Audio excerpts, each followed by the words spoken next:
Assalamu alaikum. My name is Laiba Taher, lecturer zoology from MK Preparations platform. Welcome to another video. Students, आज की इस video में जिन topics को हमने discuss करना है उनको एक नज़र देख लेते हैं। सबसे फर्स्ट टॉपिक जो हमारा होगा वो होगा फिश सिस्टमैटिक्स। फिश सिस्टमैटिक्स के बारे में हम स्टडी करेंगे। देन हम नोमेनक्लेचर को देखेंगे कि एनिमल्स को हम किस तरह से नेम देते हैं और कौन कौन से रूल्स को हमें फॉलो करना चाहिए। फिर हम फिश की आइडेंटिफिकेशन को देखेंगे। आइडेंटिफिकेशन मतलब हम फिश को किस तरह से रिकॉग्नाइज करते हैं, कौन कौन से कैरेक्टर्स को हमें देखना चाहिए फिश की आइडेंटिफिकेशन में, वो सारी चीज़ें इस वीडियो में हम देखेंगे। देन कुछ important major fresh water fishes को देखेंगे पाकिस्तान की, कि उनकी जो है वो मॉर्फोलॉजी क्या है, उनका फिन फार्मूला कैसे डिज़ाइन करते हैं, किस तरह से हम उसको पढ़ते हैं।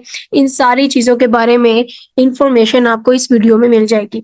इस वीडियो को आपने एंड तक देखना है, बिल्कुल भी स्किप नहीं करना, और ज्यादा अच्छे तरीके से जो है वो आपने अपने टेस्ट की तैयारी करनी। Okay, fish systematics. सिस्टमैटिक्स हमारे पास एक ब्रॉड टर्म है जिसके अंदर हम फिश की काइंड्स को स्टडी करते हैं, मतलब कितने इकसाम के फिशेज हैं। ऑर्गेनिजम्स की डाइवर्सिटी को देखते हैं कि एक ऑर्गेनिज्म जो है वो हमारे इस अर्थ के ऊपर कितना डाइवर्स है, कितनी डाइवर्सिटी में प्रेजेंट है। देन हम उनके अंदर रिलेशनशिप्स को देखेंगे। रिलेशनशिप्स मतलब उनकी एवोल्यूशनरी प्रोस्पेक्ट्स को देखेंगे कि ये ऑर्गेनिज्म जो है वो कहाँ से इवॉल्व होता है, किस तरह से इसके अंदर जो है वो एवोल्यूशन हुई है। ठीक है, तो systematics is the study of kinds, diversity of organisms, relationships among them. इसके अंदर हम काइंड्स को देखते हैं, डाइवर्सिटी को देखते हैं और उनके दरमियान रिलेशनशिप्स को देखते हैं। इसकी एक और डेफिनेशन पढ़ लेते हैं। Systematics refers to the study and classification of organisms for the determination of the evolutionary relationship of organisms. Systematics के अंदर जो भी हम स्टडी करेंगे, organisms की क्लासिफिकेशन करेंगे, वो सारी की सारी चीजें किस पे बेस कर रही होंगी, उनके evolutionary relationship पे, कि किन किन स्टेप्स पे उनके अंदर evolution आई है। ठीक है, तो सिस्टमैटिक्स के बारे में तो हमें पता चल गया। नेक्स्ट आता है टेक्सोनोमी। टेक्सोनोमी क्या चीज है? ये एक ऐसी साइंस है जिसके अंदर हम एनिमल्स को नेम देते हैं, उनको डिस्क्राइब करते हैं, देन उनको क्लासिफाई करते हैं। टेक्सोनोमी का लिंक जो है वो एवोल्यूशनरी रिलेशनशिप के साथ बिल्कुल भी नहीं है। ये एक ऐसी साइंस है जो सिर्फ ऑर्गेनिजम्स को नेम देगी, उनको डिस्क्राइब करेगी, या फिर उनको जो है वो ऑर्डर, सब ऑर्डर्स मतलब ग्रुप्स के अंदर जो है वो रख देगी for sake of study, further studies, या फिर हमारी आसानी के लिए। लेकिन ये हमें बिल्कुल भी इंफॉर्मेशन नहीं प्रोवाइड करेगी उनकी एवोल्यूशन के एतबार से कि ये ऑर्गेनिज्म जो है वो कहाँ से इवॉल्व होकर आए हैं। ठीक है, अब इनके दरमियान डिफरेंस को देख लेते हैं। टेक्सोनोमी जो है वो बायोलॉजी के अंदर ऑर्गेनिजम्स की क्लासिफिकेशन को बोलते हैं, लेकिन सिस्टमैटिक्स के अंदर हम ऑर्गेनिजम्स को स्टडी भी करते हैं, उनकी क्लासिफिकेशन भी करते हैं। किस एतबार से? एवोल्यूशनरी रिलेशनशिप की बेस पे। ये जो टेक्सोनोमी है ये आल्सो ब्रांच है किसकी? सिस्टमैटिक्स की। लेकिन सिस्टमैटिक्स क्या है? Relationships of organisms. ये ऑर्गेनिजम्स के रिलेशनशिप्स की स्टडी है। टेक्सोनोमी के अंदर हम ऑर्गेनिजम्स को क्या करते हैं? क्लासिफाई करते हैं, ऑर्गेनिजम्स को नेम देते हैं। लेकिन सिस्टमैटिक्स के अंदर हम उनको क्लासिफाई भी करते हैं, उनकी नेमिंग के प्रोसेस को भी देखते हैं। Then cladistics and phylogenetics. Clades से निकला, और क्लेड्स का मतलब होता है ब्रांच। मतलब इसके अंदर जो है वो हम ब्रांचेस लगा के शो करवाएंगे, क्लेडोग्राम बनाएंगे कि एक ऑर्गेनिज्म जो है वो किस तरह से इवॉल्व हुआ है। फाइलोजेनेटिक्स मतलब हम पूरी फाइलोजनी उसकी प्रोवाइड करेंगे एक ट्री की सूरत में, जो आपने एवोल्यूशनरी ट्री देखे होंगे जिसके अंदर पता चल रहा था कि एक ऑर्गेनिज्म जो है वो उसका मेन एंसेस्टर कौन था, उसके बाद जो है वो किन किन ऑर्गेनिज्म में डिवाइड हुआ, और देन हमारे पास जो मॉडर्न फॉर्म है वो कैसी आई है। It does not deal with the evolutionary history of organisms. ये ऑर्गेनिज्म की एवोल्यूशन के साथ डील नहीं करता, लेकिन सिस्टमैटिक्स उनकी एवोल्यूशनरी हिस्ट्री के साथ डील करता है। फर्दर स्टडीज के साथ हम किसी भी ऑर्गेनिज्म की टेक्सोनोमी को तो चेंज कर सकते हैं, लेकिन सिस्टमैटिक्स में फर्दर स्टडीज में कोई भी चेंज नहीं आ सकता। सिस्टमैटिक्स एक दफा जो है वो हमने एवोल्यूशन की बेस पे उसको जिन ग्रुप्स में रख दिया, फर्दर स्टडीज में भी उसके अंदर चेंज नहीं आ सकता। देन आता है हमारे पास क्लासिफिकेशन। क्लासिफिकेशन क्या है? क्लासिफिकेशन का मतलब क्या है कि हम ऑर्गेनिजम्स को जो है डिफरेंट ग्रुप्स के अंदर रख रहे हैं, हायर कैटेगरीज से लोअर कैटेगरीज में, या फिर लोअर कैटेगरी से हायर कैटेगरीज में। ठीक है, हम इंडिविजुअल लेवल से जो है वो अपर कैटेगरीज में जाते हैं और पूरा का पूरा एक फाइलम बना देते हैं। तो हम क्या कर रहे हैं? हम ऑर्गेनिजम्स की क्लासिफिकेशन कर रहे हैं। क्लासिफिकेशन के मेन फंक्शंस क्या हैं? ऑर्डर को क्रिएट करना, एक स्पेसिफिक ऑर्डर से जो है वो ऑर्गेनिजम्स को, इंडिविजुअल्स को लेकर चलना, रिलेशनशिप्स के बारे में जो है वो गाइड प्रोवाइड करना। देन जूलॉजिकल नोमेनक्लेचर, नोमेनक्लेचर जो है वो नेमिंग देने के प्रोसेस को कहते हैं। साइंटिफिकली जो है वो हम किसी ऑर्गेनिज्म को अगर नेम दे रहे हैं तो हम जो है वो उसके नोमेनक्लेचर के बारे में स्टडी करने, ठीक है।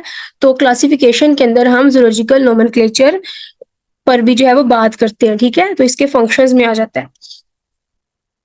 Suitability of fishes to systematic studies, अब कौन सी ऐसी फिश है जो काफी सूटेबल है सिस्टमैटिक स्टडीज के लिए, वो हमने देखना है। उनके अंदर कौन कौन से ऐसे फीचर्स या फंक्शंस होने चाहिए जो उनको सूटेबल कर दें स्टडीज के लिए। जो फिश है वो अपने नंबर में क्या होनी चाहिए? अबंडेंट होनी चाहिए, मतलब उसका जो नंबर है वो काफी ज्यादा होना चाहिए और हर जगह पे अवेलेबल होना चाहिए। करेक्टर्स दैट आर सूटेबल, ऐसे करेक्टर्स जो उनकी टेक्सोनोमिक एनालिसिस के लिए सूटेबल हो, मतलब काफी ज्यादा प्रोमिनेंट हो, जिसको देखकर आसानी से जो है वो कोई भी इंसान उसको कैरेक्टराइज कर सके या फिर उसको पता चल सके कि ये वाला अगर हम ऑर्गेनिज्म चूज कर रहे हैं तो इसको इस ग्रुप में क्यों रखा गया है, उसके जो करेक्टर्स हैं काफी सूटेबल हों। देन इन्वायरमेंटल कोरिलेशंस, मतलब इन्वायरमेंटल कोरिलेशंस का मतलब क्या होता है कि एक फिश का अपनी इन्वायरमेंट के साथ क्या रिलेशनशिप है, क्या इन्वायरमेंट का उसके ऊपर कोई एक्ट है। For example cold water fishes जो हैं वो कोल्ड इन्वायरमेंट में रह रही हैं, अगर हम इन्वायरमेंट को वार्म कर देंगे तो फिश के जो है वो ब्रीडिंग, उनके बिहेवियर के ऊपर भी इफेक्ट आएगा। तो उनके अंदर जो इन्वायरमेंटल कोरिलेशंस हैं वो भी वेल मार्क्ड होने चाहिए। इसी वजह से हम जो है वो उस फिश को as a systematic studies choose करेंगे। देन वो फिश जो है वो एक्सपेरिमेंटल या फिर लेबोरेटरी कंडीशन के अंदर काफी सूटेबल हो फर्दर स्टडीज के लिए। उनके अंदर जो है वो हाइब्रिडाइजेशन काफी कॉमन हो। हाइब्रिडाइजेशन मतलब हम डिफरेंट स्पीशीज को इंटरब्रीड करवाते हैं अपने डिजायरेबल कैरेक्टर्स के लिए, ठीक है। डिफरेंट स्पीशीज को हमने इंटरब्रीड करवाया और जो ऑफस्प्रिंग उसे प्रोड्यूस हुआ उसके अंदर वो वाले कैरेक्टर्स हैं जो हम चाहते हैं, तो वो वाली स्पीशीज को हम चूज करेंगे जिनके अंदर हाइब्रिडाइजेशन कॉमन हो, ताकि उनके अंदर से जेनेटिक रिलेशनशिप्स को हम फाइंड कर सकें, टेस्ट परफॉर्म कर सकें, वहां से जो है वो डाटा ले सकें, ठीक है।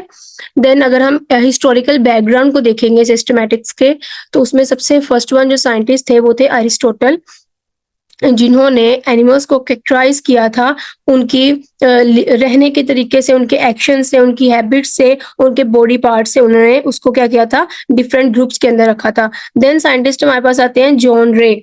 जॉन रे ने क्लासिफिकेशन की थी नेचुरल बेसिस के ऊपर, नेचुरल सिस्टम के ऊपर, कि ऑर्गेनिज्म जो है वो किस तरह से इवॉल्व हो रहा है और किस तरह हमने उसको जो है वो ग्रुप्स के अंदर रखना, ठीक है।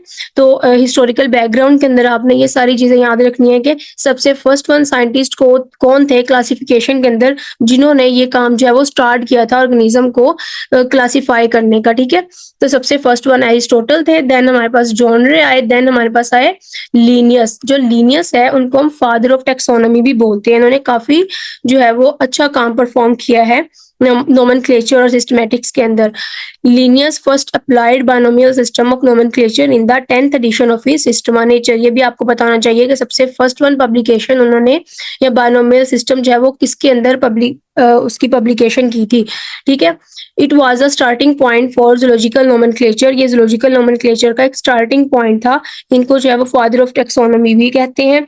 इन्होंने जो है वो हमें एक हायरार्की प्रोवाइड की कि हमने किसी स्पीशी को अगर स्टडी करना है तो हम किस लेवल पे करेंगे, species, genus, then order, class and kingdom के बारे में इन्होंने हमें जो है वो काफी हद तक इंफॉर्मेशन प्रोवाइड की। नेक्स्ट आते हैं हमारे पास चार्ल्स डार्विन, जिनका एवोल्यूशन के प्रोस्पेक्ट से काफी नाम है, ठीक है। इन्होंने जो है वो अपने गैलापागोस आइलैंड के ऊपर अपनी जर्नी काफी हद तक वहां पे टाइम स्पेंड किया और एवोल्यूशन के एतबार से हमें काफी हद तक इंफॉर्मेशन दी, ठीक है। Charles Darwin theory of evolution produced a stimulation of biological thought worker immediately following his on the origin of species. अब जो भी उन्होंने स्टडी की थी उस स्टडी को उन्होंने नाम दिया on the origin of species. Was concerned with mainly discovering whether living organisms are descendant of common ancestors. तो उनका जो मेन मकसद था वो यही था कि वो ये बताने की कोशिश कर रहे थे कि जो ऑर्गेनिजम्स हैं उनका मेन एंसेस्टर कौन सा है और कौन सा ऑर्गेनिज्म जो है वो किसका डिसेंडेंट है, ठीक है। डिसेंडेंट्स का मतलब होता है कि उनके जो है वो बाद में आने वाले ऑर्गेनिजम्स जो उनसे डिसेंड हुए हैं, ठीक है। एक कॉमन एंसेस्टर होता है और उनसे जो इवॉल्व होके ऑर्गेनिजम्स बन रहे होते हैं वो उनके क्या होते हैं, डिसेंडेंट्स होते हैं, उनके बाद में आने वाले। देन जो हमारे पास लास्ट साइंटिस्ट है हिस्टोरिकल बैकग्राउंड में, वो आते हैं हैकल, जिन्होंने जो है वो फाइलोजेनेटिक ट्री इंट्रोड्यूस करवाया था। मतलब ट्री की फॉर्म में हमें बताया था कि एक ऑर्गेनिज्म जो है वो किस तरह से इवॉल्व होता है दूसरे ऑर्गेनिज्म से, और देन जो है वो एक ट्री की फॉर्म में सारी इंफॉर्मेशन हमें प्रोवाइड की थी। देन सिस्टमैटिक्स के टास्क कौन कौन से हैं? सबसे पहले तो डाटा को रीऑर्गेनाइज करना और बताना कि डिस्क्राइब करना हमारे इर्द गिर्द की लाइफ को, कि हमारे इर्द गिर्द भी लाइफ जो है वो एग्जिस्ट करती है और उनको किस तरह से जो है वो ऑर्गेनाइज किया गया है। ठीक है। The modern systematist is a competent field naturalist who study the ecology behavior of species in their natural environment। मतलब वो ये कह रहे हैं कि जो accurate identification थी वो वाइल्ड लाइफ मैनेजर्स या जियोलॉजिस्ट या इकोलॉजिस्ट, इन्वायरमेंटल बायोलॉजिस्ट नहीं दे पा रहे थे। तो जो सिस्टमैटिस्ट थे उन्होंने आके उनके हर एस्पेक्ट को नोट करते हुए इनकी जो है वो क्लासिफिकेशन की और उनको जो है वो ऑर्गेनाइज फॉर्म में रखा। Then to put reorganised species in order, हमने स्पीशीज को जो है वो एक ऑर्गेनाइज्ड ऑर्डर के अंदर रखा। The second task of systematics is to put the reorganized species in order by grouping them in related taxa, devise a classification that will relate species and their higher categories। मतलब वही बात है कि हमने जो है वो रिलेटेड, सबसे पहले एक स्पीशी को ऑर्गेनाइज मतलब डिस्कवर किया कि एक स्पीशी है, फिर रिलेटेड स्पीशीज को जो है वो जीनस के अंदर रखा और रिलेटेड जीनस को फैमिली के अंदर, तो एक जो है वो हायरार्की प्रोवाइड की। Then the to study how species are formed, फिर इसका जो मेन टास्क था वो ये भी था इस बात को भी नोट डाउन करना कि स्पीशीज जो है वो किस तरह से बनी है। ठीक है। तो जो इसका थर्ड टास्क है वो यही है कि जो एक स्पीशी है वो किस तरह से ऑर्गेनाइज हुई है, इसका जो है वो मेन एंसेस्टर कौन सा है। ठीक है।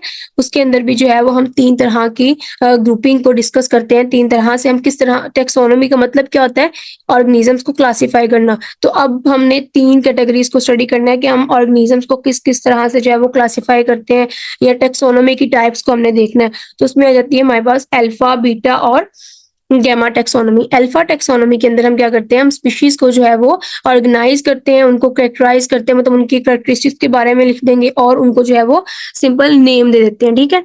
लेकिन बीटा टेक्सोनोमी के अंदर हम स्पीशीज को जो है वो नेचुरल सिस्टम ऑफ क्लासिफिकेशन की बेस पे अरेंज करते हैं। गैमा टेक्सोनोमी के अंदर हम जो है वो इंट्रा स्पेसिफिक वेरिएशंस की एनालिसिस करते हैं। इंट्रा स्पेसिफिक वेरिएशंस क्या होती हैं कि अब जो है वो स्पीशीज के अंदर, इंट्रा स्पेसिफिक एक स्पीशी के अंदर क्या डिफरेंस आ रहा है, जो वो सब स्पीशीज के अंदर डिवाइड हो रही है, कौन कौन सी कहाँ किस एस्पेक्ट पे जो है उनकी वेरिएशन हो रही है, तब्दीलियां आ रही हैं, जो एक स्पीशीज जो है वो भी डिफरेंशिएट होके सब स्पीशीज में कन्वर्ट हो रही है। और फिर इसके अंदर जो है वो हम एवोल्यूशन की बेस पे भी स्टडी करते हैं, तो इसको हम क्या बोलते हैं, हम गैमा टेक्सोनोमी की फील्ड में हैं। ठीक है। देन हमारे पास आता है टेक्सोनोमिक कॉन्सेप्ट्स ऑफ स्पीशीज। अब हमने जो है वो टेक्सोनोमिक कॉन्सेप्ट पे की बेस पे देखना है कि स्पीशीज की जो है वो कितनी टाइप्स हैं। ठीक है। In taxonomy organisms are classified based on shared characteristics.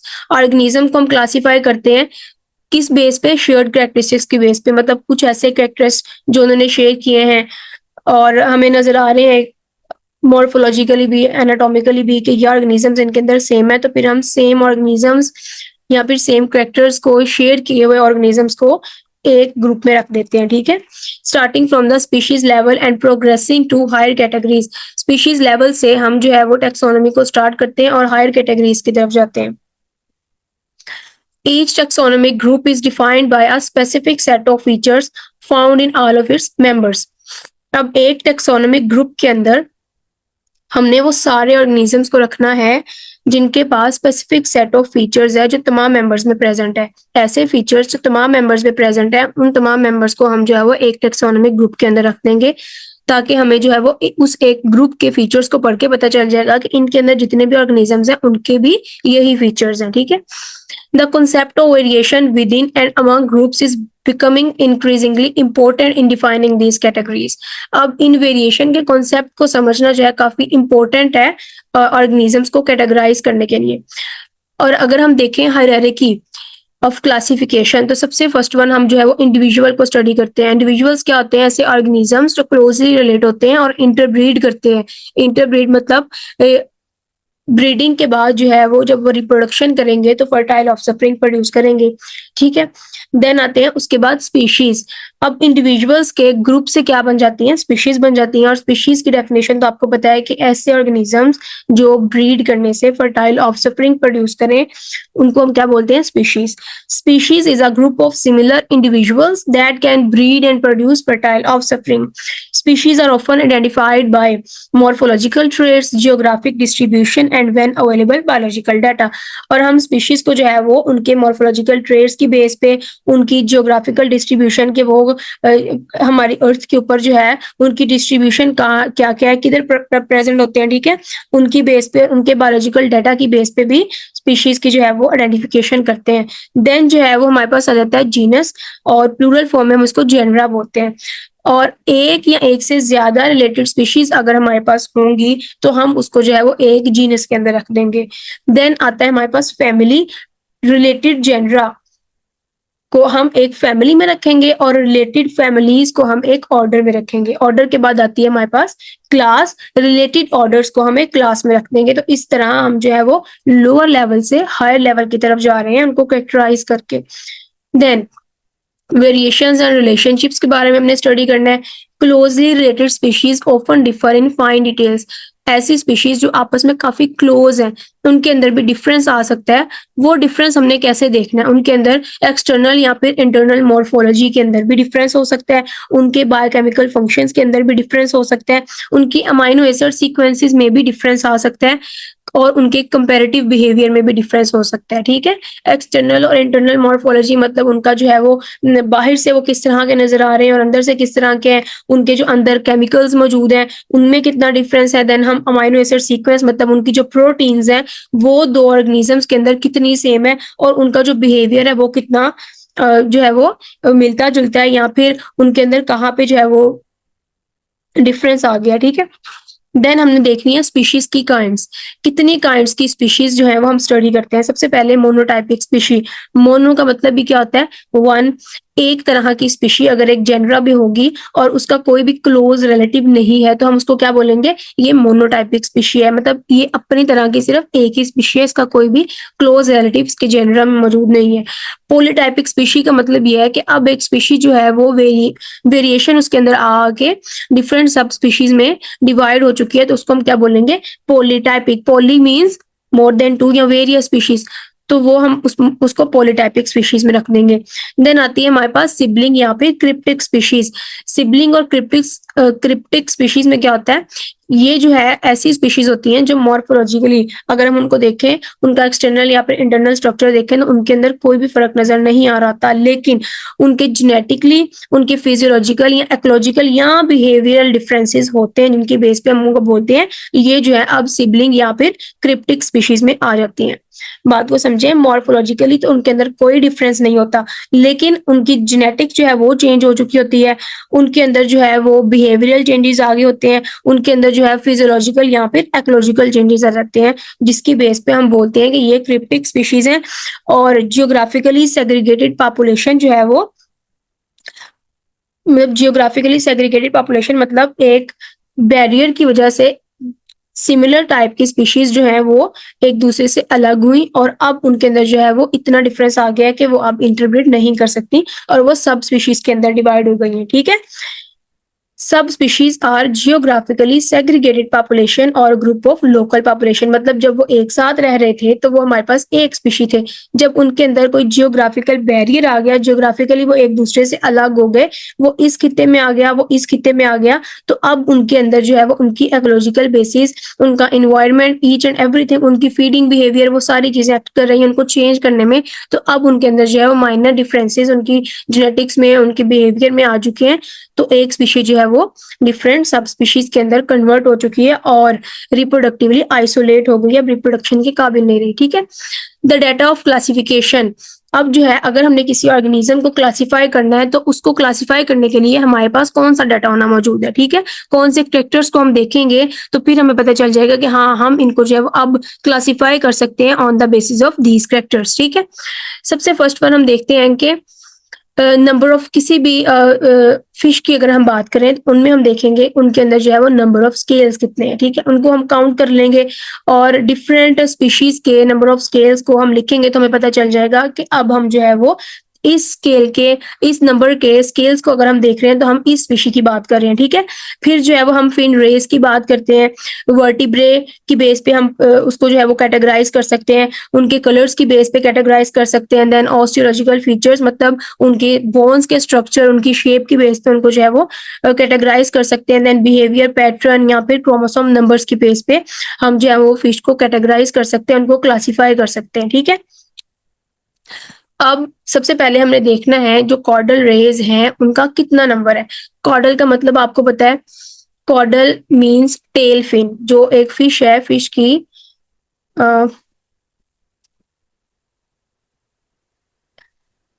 ये हमारे पास अगर एक फिश है, ठीक है, तो उसकी जो हमारे पास टेल पे फिन प्रेजेंट है उसको हम क्या बोलते हैं, कॉर्डल फिन। और उस कॉर्डल फिन के अंदर जो रेज प्रेजेंट है, जो उनको जो है वो प्रोटेक्शन या सपोर्ट प्रोवाइड करती हैं फिन्स को, तो उनके नंबर की बेस पे हम देखते हैं कि इस फिश के अंदर नंबर ऑफ कॉर्डल रेज कितने हैं, ठीक है।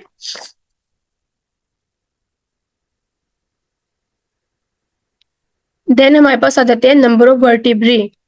अब फिश की स्पाइन के अंदर हम वर्टिब्रे के नंबर से जो है उनकी क्लासिफिकेशन या फिर उनकी कैटेगराइजेशन कर सकते हैं पेल्विक फिन की एब्सेंस होने की बेस पे, ठीक है।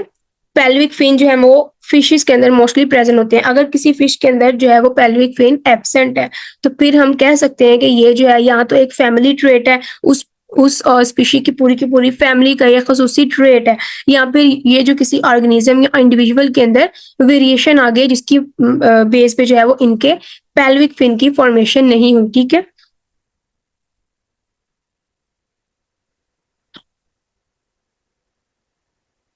देन आ जाते हैं हमारे पास ऑस्टियोलॉजिकल कैरेक्टर्स, जो हम पीछे भी पढ़ कर आए हैं। ऑस्टियोलॉजिकल कैरेक्टर्स मतलब बोन्स की शेप या स्ट्रक्चर की बेस पे हमको कैटेगराइज करते हैं। तो ऑस्ट्रोलॉजिकल कैरेक्टर्स जो हैं वो लिटिल वेरिएशन शो करते हैं, वो इतने ज्यादा फिशेस के अंदर जो है वो डिफरेंट नहीं होते, उनकी वेरिएशन का जो लेवल है वो कम होता है as compare to meristic traits. Meristic traits ऐसे ट्रेड्स होते हैं जिनमें जो है हम स्केल नंबर्स को या फिर नंबर ऑफ फिन्स को, फिन रेज को स्टडी करते हैं, वो मेरिस्टिक कैरेक्टर्स होते हैं। तो स्केल नंबर्स या फिर फिन रेज, फिन्स के अंदर जो है वो ज्यादा वेरिएशन आती है एज कम्पेयर टू ऑस्ट्रोलॉजिकल कैरेक्टर्स, ठीक है। फिर हम क्या करते हैं, information from a great variety of fields. फिर हम जो है वो ग्रेट फील्ड से जो है वो इंफॉर्मेशन कलेक्ट करते हैं, ताकि जो भी हम सिस्टमेटिक स्टडीज प्रोवाइड कर रहे हैं, जो कैटेगराइज कर रहे हैं ऑर्गेनिज्म को, उसके ऊपर जो है वो हम कंप्लीट इंफॉर्मेशन, डेफिनेट नॉलेज जो है वो दे सकें। देन कलर की बेस पे भी हम जो है वो ऑर्गेनिजम्स को कैटेगराइज कर सकते हैं, ठीक है। Colour is often of value as a specific character but it has also categorise higher groups as a red colour of squirrel fishes. Squirrel fish की जो है वो कैटेगरी है कि उनके अंदर जो है वो वाइब्रेंट कलर्स होते हैं, तो उनकी कलर्स की बेस पे भी जो है वो हम उनको कैटेगराइज कर सकते हैं। ये कलर्स जो है वो इस फिश को या इस फैमिली को जो है वो दूसरी फैमिली से डिफ्रेंशिएट करते हैं, तो हम उनको जो है वो क्लासिफिकेशन में भी काउंट कर सकते हैं। ठीक हो गया। अब हमने पढ़ना है स्टडी ऑफ कलेक्शन। कलेक्शंस का मतलब क्या है? म्यूजियम कलेक्शन ऐसी कलेक्शन होती है जो हम स्पेसिमेंस को जो है वो स्टडी किया होता है, लेकिन हम उसको जो है वो म्यूजियम के अंदर रख देते हैं फॉर फर्दर स्टडीज के लिए, ठीक है। प्रिजर्व करके म्यूजियम के अंदर हम उसको रख देंगे तो हम उसको क्या बोलते हैं, ये हमारे पास म्यूजियम कलेक्शन है, ठीक है। Museum collection are the store house of the raw material on which systematist conclusions are based. ये हमारे पास एक ऐसा स्टोर हाउस होता है जिसके अंदर सिस्टमैटिस्ट ने स्टडी कर करके ऑर्गेनिजम्स को, स्पेसिमेंस को प्रिजर्व करके रखा होता है और सारे कंक्लूजन्स जो है वो उसके ऊपर लगाए होते हैं कि ये फिश जो है वो हमने इसको किस तरह से स्टडी किया, इसकी लोकेशन क्या थी, इसकी वो each and everything descriptive form में वहां पे जो है वो अवेलेबल होती है, ठीक है। और इस कोशिश इसके लिए जो है वो हम म्यूजियम कलेक्शन करते हैं। It trying the classification of a particular genus, family और other category up to date. इसका मकसद ये होता है कि कोई भी अगर न्यू इन्फॉर्मेशन इसके बारे में मिलती है तो हम फौरन से जो है वहां पर कोड कर दें, ताकि हम कोई भी जीनस को, फैमिली को या कोई भी कैटेगरी हमारे पास मौजूद है उसको अप टू डेट रख सकें, ठीक है। अगर हमने किसी भी कलेक्शन की स्टडी करनी है, हमने किसी भी स्पेसिमन की स्टडी करनी है, तो फिर हमें कौन से पॉइंट्स को अपने जहन में रखना चाहिए कि ये वाले पॉइंट्स को हमने फॉलो करना है, या फिर कलेक्शन में ये वाले पॉइंट्स को हमने जो है वो नोट डाउन करना है। Samples should be adequate. जो भी आप सैंपल ले रहे हैं वो एडिक्वेट हो, मतलब फाइन हो, उसके अंदर कोई भी चीज जो है वो मिसिंग ना हो और एक कंप्लीट जो है वो पिक्चर दे रहा हो, जो भी कैरेक्टर्स उसके ऊपर मेंशन हो वहां पे सारे के सारे जो है वो फाइंड फॉर्म में प्रेजेंट हो, ठीक है। Specimen should be collected from non range of the species. जो भी अब स्पेसिमन हम कलेक्ट कर रहे हैं उसकी जो रेंज है वो हमें पता होनी चाहिए। नॉन रेंज, ऐसी रेंज जो हमें पता है कि ये वाली जो स्पीशी है वो हम कौन से इन्वायरमेंट से, कौन सी जगह से जो है वो लेकर आ रहे हैं, ठीक है। Specimens fixed in formalin preserved in alcohol. अब ऐसे स्पेसिमन्स को हमने चूज करना है जो फॉर्मलिन या फिर अल्कोहल के अंदर प्रिजर्व किया है, मतलब उनका कोई भी बॉडी पार्ट, कोई भी सॉफ्ट ऑर्गन जो है वो मिसिंग नहीं है, ठीक है। Locality of specimen, locality of specimen मतलब उस स्पेसिमन की जो ओरिजिनल जगह है, उसका जो हैबिटेट है, उसकी जो लोकेशन थी वो उसके ऊपर जो है मेंशन हो, ठीक है। Use of X ray machines, X ray machines का हमने यूज करना है उस स्पेसिमन को फर्दर स्टडी करने के लिए, ताकि हम जो है वो उस स्पीशी को स्टडी करते करते खराब ना करते हैं। इस वजह से हम एक्सरे मशीन्स को यूज करते हैं अपने स्पेसिमन की फर्दर अब्रेसिव या फिर उनकी जो है वो डिस्ट्रक्शन ना हो, ठीक है। और एक्सरे मशीन को सिस्टमैटिक स्टडीज के अलावा जो है वो लिविंग पॉपुलेशन की स्टडी के लिए भी यूज किया जाता है इनकी रेडिएशंस को।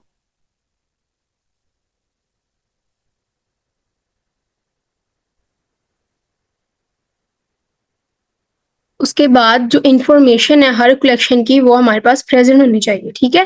अब कौन सी ऐसी इंफॉर्मेशन है जो कलेक्शन के ऊपर जो है मेंशन होनी चाहिए, उनमें कलेक्शन नंबर, हम डिफरेंट स्पेसिमेंस जो भी हम स्टडी करते हैं उनको नंबर्स या कैटलॉग्स देते हैं, ठीक है। तो वो स्पीशी का नंबर प्रेजेंट होना चाहिए, उसकी डिस्ट्रिक्ट प्रेजेंट होनी चाहिए, उसकी स्टेट और कंट्री के बारे में इंफॉर्मेशन होनी चाहिए। देन ड्रेनेज के, वो लेक, फिश है, पॉन्ड, रिवर या फिर किनाल वो किधर से ली गई है, उसकी लोकेलिटी के बारे में, उसके वाटर की क्वालिटी के बारे में। देन वेजिटेशन मतलब उसका जो फीडिंग बिहेवियर है वो किस तरह का है, और बॉटम टेम्परेचर जो है वो क्या है, ठीक है। तो ये सारी इंफॉर्मेशन जो है वो स्टडी ऑफ कलेक्शन के लिए इंपॉर्टेंट है। देन कैप्चर की डेप्थ कि कहाँ से जो है उसको कैप्चर किया गया है, total depth of water, method of capture, date of collection, time of collection, collection की डेट क्या है, कलेक्शन का टाइम क्या है, ये सारी चीजें वहां पे जो है वो मेंशन होनी चाहिए। Labels are written with waterproof carbon ink. जो भी हम लेबल उसके ऊपर लगाएंगे वो वाटर प्रूफ कार्बन इंक के साथ लगाएंगे, ताकि पानी की वजह से जो है वो जो लेबर है वो हमारा खराब ना हो जाए, उतर ना जाए। देन स्पेसिमन्स को जो है वो हम फिक्सेटिव के अंदर रखेंगे और 10% फॉर्मेलिन को यूज करेंगे, ताकि जो हमारा स्पेसिमन है वो डिग्रेड ना हो, उनके जो सॉफ्ट बॉडी पार्ट्स हैं वो खराब ना हो, ठीक है। Then slit along the abdomen before dropping in formalin. अब हमने फॉर्मेलिन के अंदर ड्रॉप करने से पहले जो है वो उसके जो पेट है उसके ऊपर कट लगा देना है, ठीक है।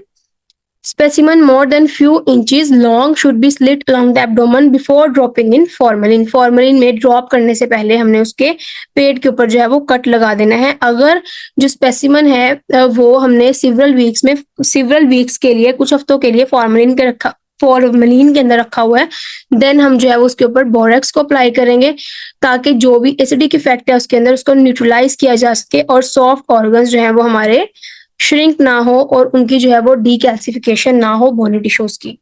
ठीक हो गया। अब हमने जो टॉपिक डिस्कस करना है वो है जूलॉजिकल नोमेनक्लेचर। नोमेनक्लेचर मींस के ऑर्गेनिजम्स को, स्पेसिमन्स को जो हम नेम दे रहे हैं वो किस तरह से देंगे, उसको हम स्टडी करने वाले हैं, ठीक है। It is essential to distinguish between classification and nomenclature. ये काफी जरूरी है कि हमें पता हो कि क्लासिफिकेशन एंड नोमेनक्लेचर के अंदर क्या डिफरेंस है। क्लासिफिकेशन एक बायोलॉजिकल मैटर है, लेकिन नोमेनक्लेचर एक ऐसा टूल है जिसमें हम क्या करते हैं, हम लेबल्स प्रोवाइड करते हैं टैक्सोनॉमिक कैटेगरीज को, जिसकी वजह से जो बायोलॉजिस्ट हैं वो आपस में इजीली कम्युनिकेट कर सकें, ठीक है। इस वजह से हम ऑर्गेनिजम्स को जो है वो नेम देते हैं, ताकि कंफ्यूजन दूर हो सके कि ये जो बात हो रही है वो किस ऑर्गेनिज्म के बारे में हो रही है। Modern scientific nomenclature is a binomial system. Modern scientific nomenclature क्या है, बायनोमियल सिस्टम, जिसके अंदर हम ऑर्गेनिज्म को दो नाम देते हैं, इसको हम बोलते हैं binomial nomenclature. First standardised by Carolus Linnaeus. Carolus Linnaeus जो थे वो फर्स्ट थे जिन्होंने इसको जो है वो इंट्रोड्यूस करवाया था। Linnaeus use to Latin word. Linnaeus ने जो है वो 2 लैटिन वर्ड्स को यूज किया ऑर्गेनिज्म को नेम देने के लिए।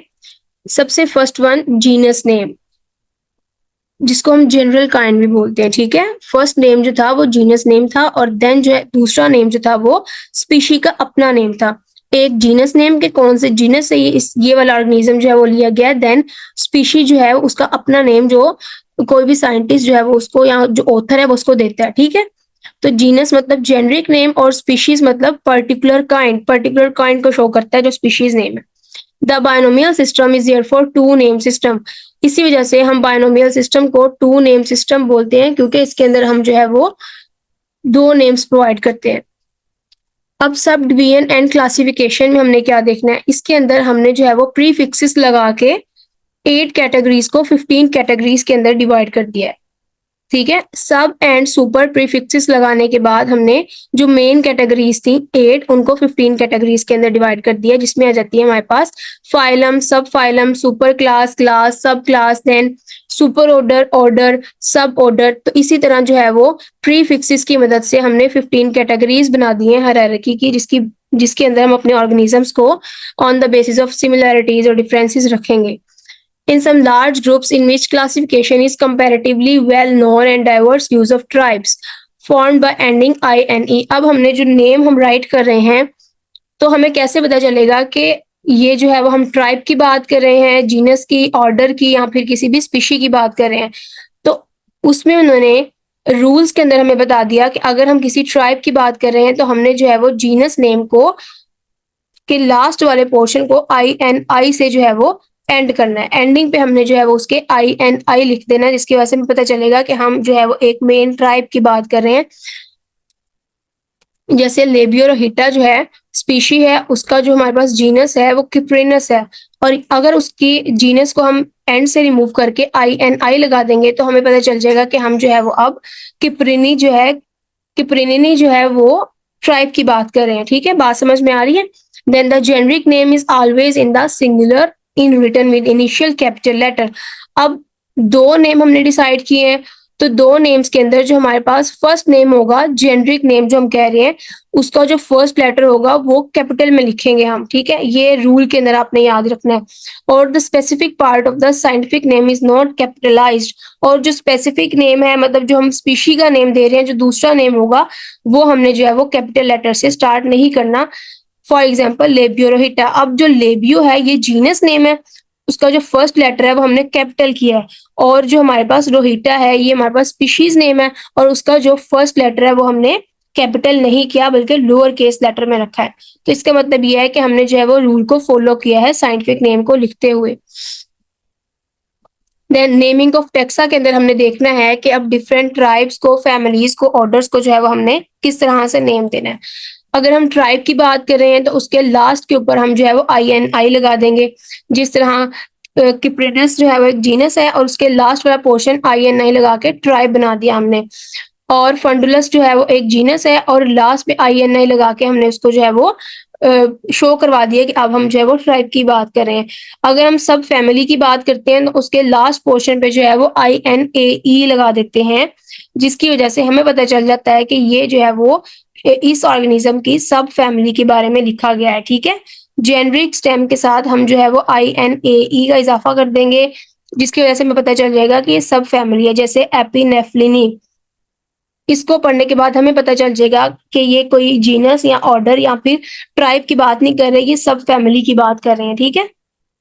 देन अगर हमने फैमिली को डोनेट करना है तो फिर हम क्या करेंगे, एंड पे जो है वो IDAE लगा देंगे, ठीक है। The family consisting of a group of related genera और exceptionally a single genus is formed by adding IDAI। तो फिर हमने जीनस नेम के ही लास्ट में इसको चेंज करके IDAE लगा देना, जिसकी वजह से जो हमारा नेम है वो हमारे पास इस सॉसिडी बन जाएगा, जो डिनोट करेगा कि ये अब फैमिली की बात हो रही है। अगर हमने ऑर्डर की बात करनी है तो हम लास्ट पे जो है वो आई फॉर्म्स लगा देंगे, जिसकी वजह से हमें पता चल जाएगा कि अब ये जो है वो हम ऑर्डर की कैटेगरी में आ गए हैं। जैसे साल्मोनी फॉर्म्स, ये हमारे पास साल्मोनिड्स का ऑर्डर होगा।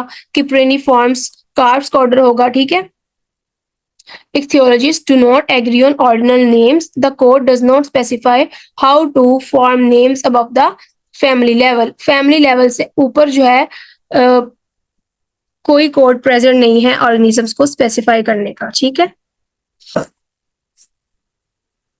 देन हमारे पास आता है authority of name. Authority of name मतलब कि कौन से ऑथर ने नेम को जो है वो डिजाइन किया है, या सबसे फर्स्ट वन किस ऑथर ने नेम दिया था ऑर्गेनिज्म को, वो हमने यहाँ पे देखना है कि अब ऑथर का नेम जो है वो हम कैसे लिखेंगे और हम क्यों लिख रहे हैं। पहली बात तो ये समझने की जरूरत है कि हम ऑथर का नेम इस वजह से नहीं लिखते कि हम कोई स्पेशल उसको जो है वो ऑनर दे रहे हैं कि ये वाली स्पीशी का जो नेम है वो इस ऑथर ने लिखा था। हम ऑथर का नेम इस वजह से प्रोवाइड करते हैं ताकि टोटल डिस्क्रिप्शन इस ऑर्गेनिज्म के बारे में प्रोवाइड की जा सके कि इसका जो ऑथर था वो कौन था, इसकी जो लोकेशन थी वो किधर की थी। ठीक है, इस वजह से हम ऑथर का नेम लिखते हैं।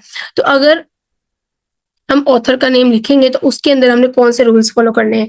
The name of the author's is placed after the scientific name. Scientific name लिखने के बाद जो हम नेम लिखेंगे वो ऑथर का नेम होगा। ऑथर मीन्स ऐसा पर्सन जिसने जो है वो इस ऑर्गेनिज्म को नेम दिया था।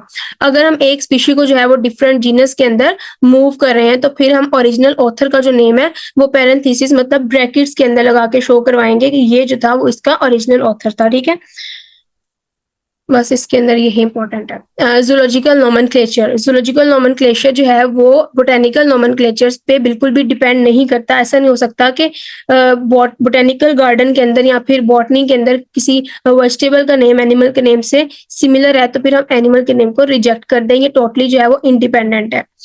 In the event that two or more names for the same taxonomic unit are published in the same paper, it becomes privilege of the first reviser to select one of these names as the valid one and to place others in synonymy। मतलब वो कह रहे हैं एक या एक से ज्यादा नेम किसी एक टैक्सोनॉमिक यूनिट के एक पेपर में पब्लिश हो गए हैं तो फिर जो हम फर्स्ट वन नेम है उसको वैलिड करेंगे कि ये मतलब ठीक है, और दूसरे नेम को जो है उसका सिनोनिम करार दे देंगे।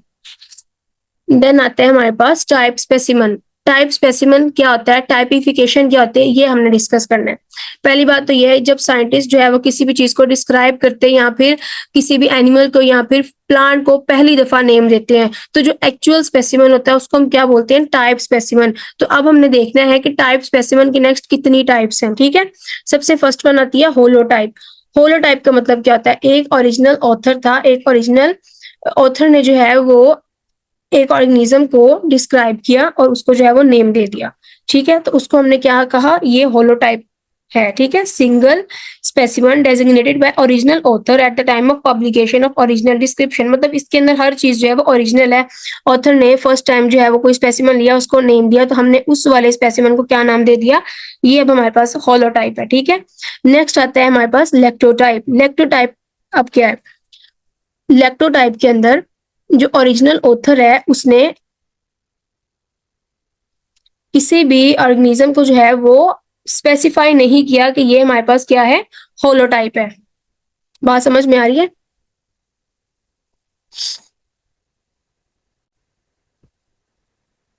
लेक्टोटाइप के बाद आता है हमारे पास सिन टाइप। ठीक है, सिन टाइप समझने के बाद आपको लेक्टोटाइप की समझ आएगी। हमने बोला कि जो होलोटाइप है हमारे पास वो एक ऐसा स्पेसिमन है जो ओरिजिनल ऑथर ने उसको लिया और उसको नेम दे दिया, तो उसको क्या बोल दिया हमने, होलोटाइप का नाम दे दिया। ठीक है, होलोटाइप के बाद अब हमारे पास जो है वो सिन टाइप क्या है। फॉर एग्जाम्पल हमारे पास, हम प्लांट्स की अगर बात कर लें तो डिफरेंट प्लांट्स थे हमारे पास। ठीक है, उसमें हमने एक प्लांट को लिया, ऑथर लेकर आया, उसको नेम दिया, उसको डिजाइन किया, उसको हमने नेम क्या दे दिया, होलोटाइप का। ठीक है, नेक्स्ट सेम टाइप का मतलब क्या है कि अब हमारे पास जो है वो सेम तरह के 4 स्पेसिमन हैं, लेकिन किसी भी एक स्पेसिमन को जो है वो उसने होलोटाइप का नेम नहीं दिया, डेजिग्नेट नहीं किया। तो इस वजह से हम बोलेंगे कि ये चारों के चारों अब आपस में क्या है, सेम टाइप है, एक ही तरह के हैं, जिसके अंदर कोई एक भी जो है वो होलोटाइप मेंशन नहीं है। ठीक है, सेम टाइप के बाद अब लेक्टोटाइप को डिस्कस करते हैं। लेक्टोटाइप में क्या होगा कि जो ओरिजिनल ऑथर है उसने अपने टाइप स्पेसिमन को जो है वो होलोटाइप का नाम नहीं दिया। कॉम्पिटेंट वर्कर जिसके साथ काम कर रहा है वो उसके ओरिजिनल मटेरियल को लेगा और उसको नेम देगा, और उसकी नेमिंग को हम क्या बोलेंगे, लेक्टोटाइप। ठीक है, इसको बार बार देखने से आपको समझ आएगी। होलो देन सिन, सिन टाइप के बाद जो है वो लेक्टोटाइप, लेक्टोटाइप के बाद न्यू टाइप। फॉर एग्जांपल अब हमारा जो होलोटाइप है वो मिसिंग हो चुका है, खो गया है, जो ओरिजिनल हमारा वर्क था वो खत्म हो गया। देन हम क्या करेंगे, हम जो है वो उसी प्लेस से जो है वो न्यू जाके स्पेसिमन लेकर आएंगे, उसको न्यू नेम देंगे, तो उसको हम बोलेंगे ये स्पेसिमन की अब जो है वो न्यू टाइप है। ठीक है, अब न्यू टाइप के अंदर भी जो है वो हम वेरियस को टाइप्स को स्टडी करते हैं, जिसमें हमारे पास आ जाती है पैराटाइप। पैराटाइप का मतलब ये होता है कि अब हम जो है वो स्पेसिमन को सेम जगह से ले रहे हैं लेकिन डिफरेंट सीजन्स के अंदर।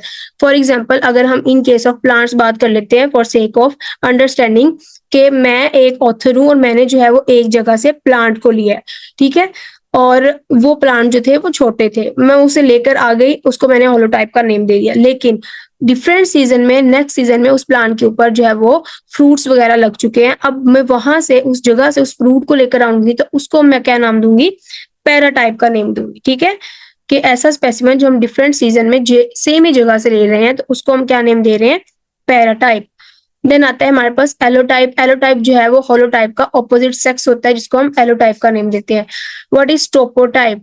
टोपोटाइप का मतलब है कि अब हमारा जो होलोटाइप है, जिस जगह से हमने होलोटाइप लिया था, एक ऑर्गेनिज्म ने एक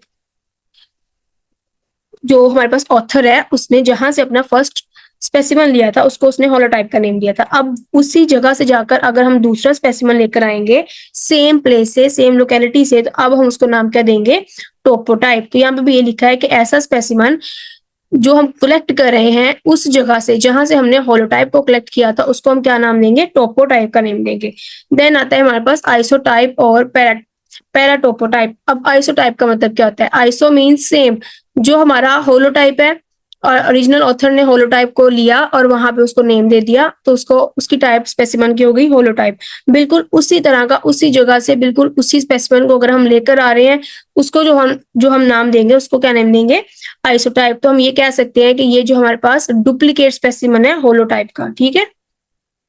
आइसोटाइप जो है वो डुप्लीकेट स्पेसिमन है होलोटाइप का from the same collection within the same locality date number as a holotype. मतलब ईच एंड एवरीथिंग उसकी सेम है, इसी वजह से हमने जो है वो नाम दिया इसको आइसोटाइप का, ठीक है। अब मैं उम्मीद करती हूँ आपको जो है वो टाइप्स ऑफ स्पीशीज की समझ आ गई होगी, जिसमें हमने जो है वो होलोटाइप का जिक्र किया, जिसमें ओरिजिनल ऑथर जो है वो सबसे पहले जो स्पेसिमन लेकर आएगा उसको नेम देगा होलोटाइप होगा, ठीक है। होलोटाइप के बाद बिल्कुल उसी तरह का सेम ऑर्गेनिज्म या सेम स्पेसिमन अगर हम चूज करेंगे तो उसको हम नेम देंगे आइसोटाइप। आइसोटाइप के बाद अब हमारे पास जो है वो एक होलोटाइप की तकरीबन 4 कॉपीज आ गई हैं।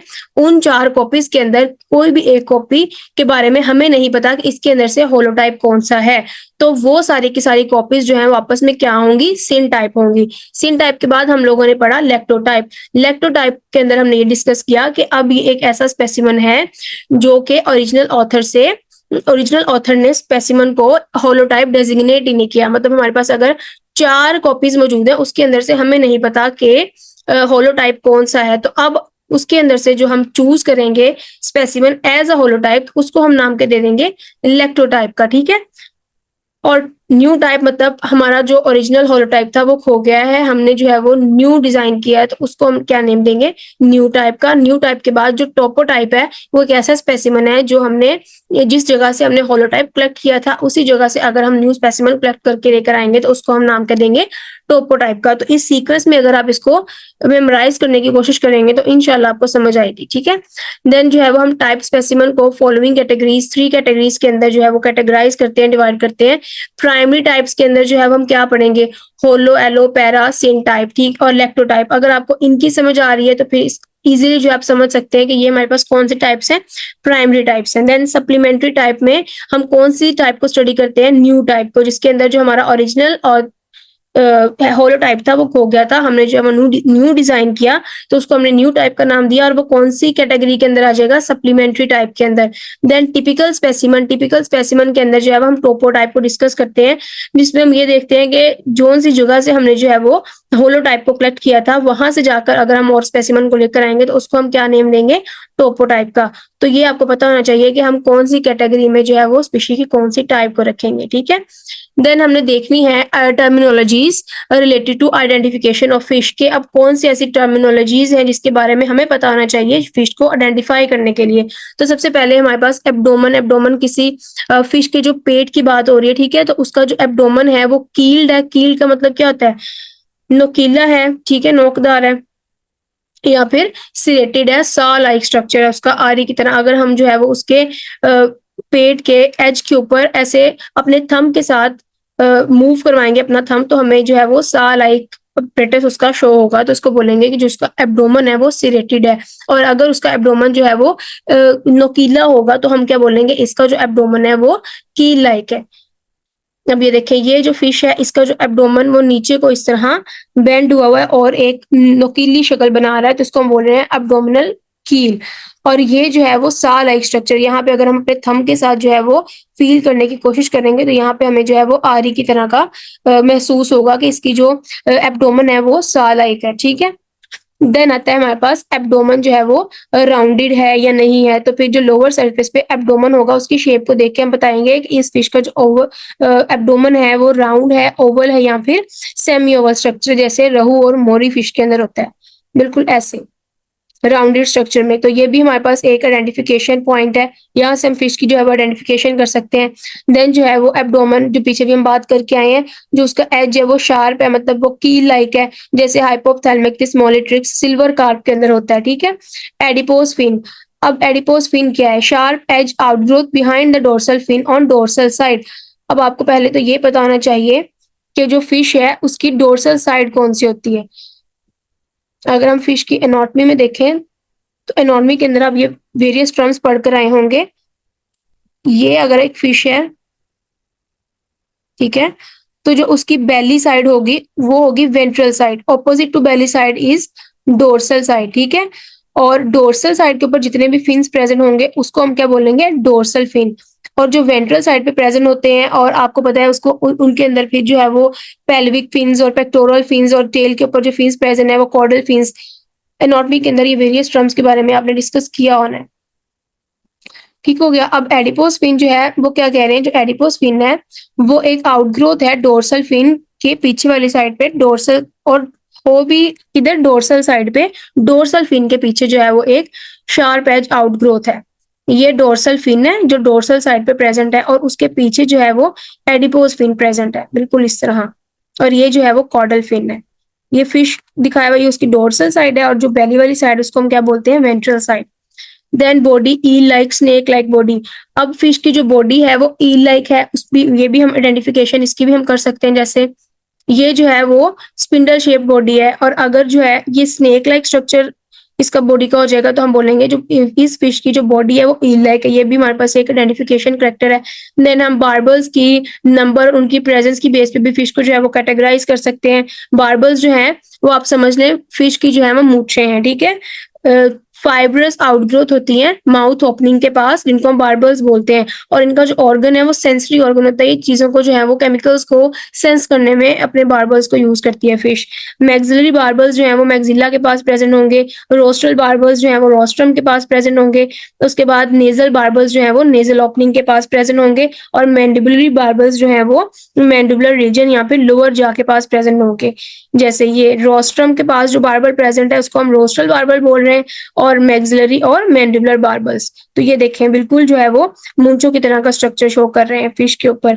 देन आता है हमारे पास black blotch, black rough spot on the caudal fin. मछलियों के कॉर्डल फिन के ऊपर जो है वो ब्लैक कलर का स्पॉट प्रेजेंट होता है जो कि उनकी आइडेंटिफिकेशन में हेल्प करता है। और इसका जो फंक्शन होता है ये कैमोफ्लेज क्रिएट करता है फिश के ऊपर और प्रेडेटर से फिश को बचाता है। देन कम्युनिकेशन में भी काफी हद तक जो है वो इस्तेमाल करती है फिश इसको। ये देखिए कॉर्डल फिन है, कॉर्डल फिन के ऊपर जो है वो ब्लैक स्पॉट प्रेजेंट होगा जिसको हमने ब्लैक ब्लोच का नाम दिया है। फिर कॉर्डल कॉन्फ्लेंट विद एनल। अब जो कॉर्डल फिन है वो बिल्कुल एनल फिन के साथ मिला हुआ है तो इसको हम क्या बोलते हैं? Caudal confluent with anal. जैसे ये देखें यहाँ पे ये एनल फिन और कॉर्डल फिन बिल्कुल सेपरेट है, इनके अंदर कोई भी जो है वो जोड़ नहीं प्रेजेंट या फिर कंटिन्यूटी नहीं है। यहाँ पे एनल फिन जो है वो बिल्कुल कॉर्डल फिन के साथ ज्वाइन किया हुआ मिला हुआ है। तो फिर हम इस बेस पे भी फिश को जो है वो कैटेगराइज कर सकते हैं, आइडेंटिफाई कर सकते हैं। देन आता है कॉर्डल पिडन्कल।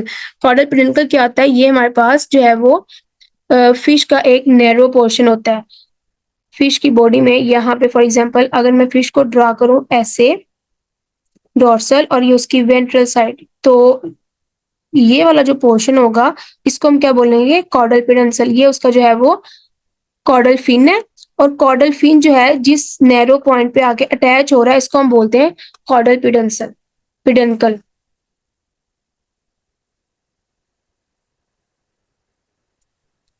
बिल्कुल इसी तरह ये कॉर्डल फिन है, कॉर्डल फिन की ये बेस है और ये नैरो पोर्शन है जिसके ऊपर आके जो है वो कॉर्डल फिन अटैच हुआ है, तो उसको हम क्या बोलते हैं, कॉर्डल पेडुंकल बोलते हैं।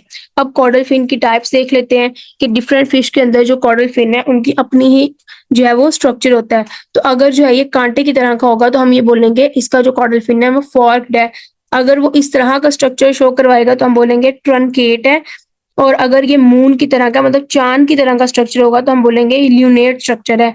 और राउंडेड, जिस तरह हमने ब्लैक ब्लोच की प्रेजेंस में भी देखा था कि उसका जो कॉर्डल फिन था वो राउंड था, तो बिल्कुल अगर वो राउंड शेप में होगा तो हम बोलेंगे राउंडेड कॉर्डल फिन है इसके अंदर।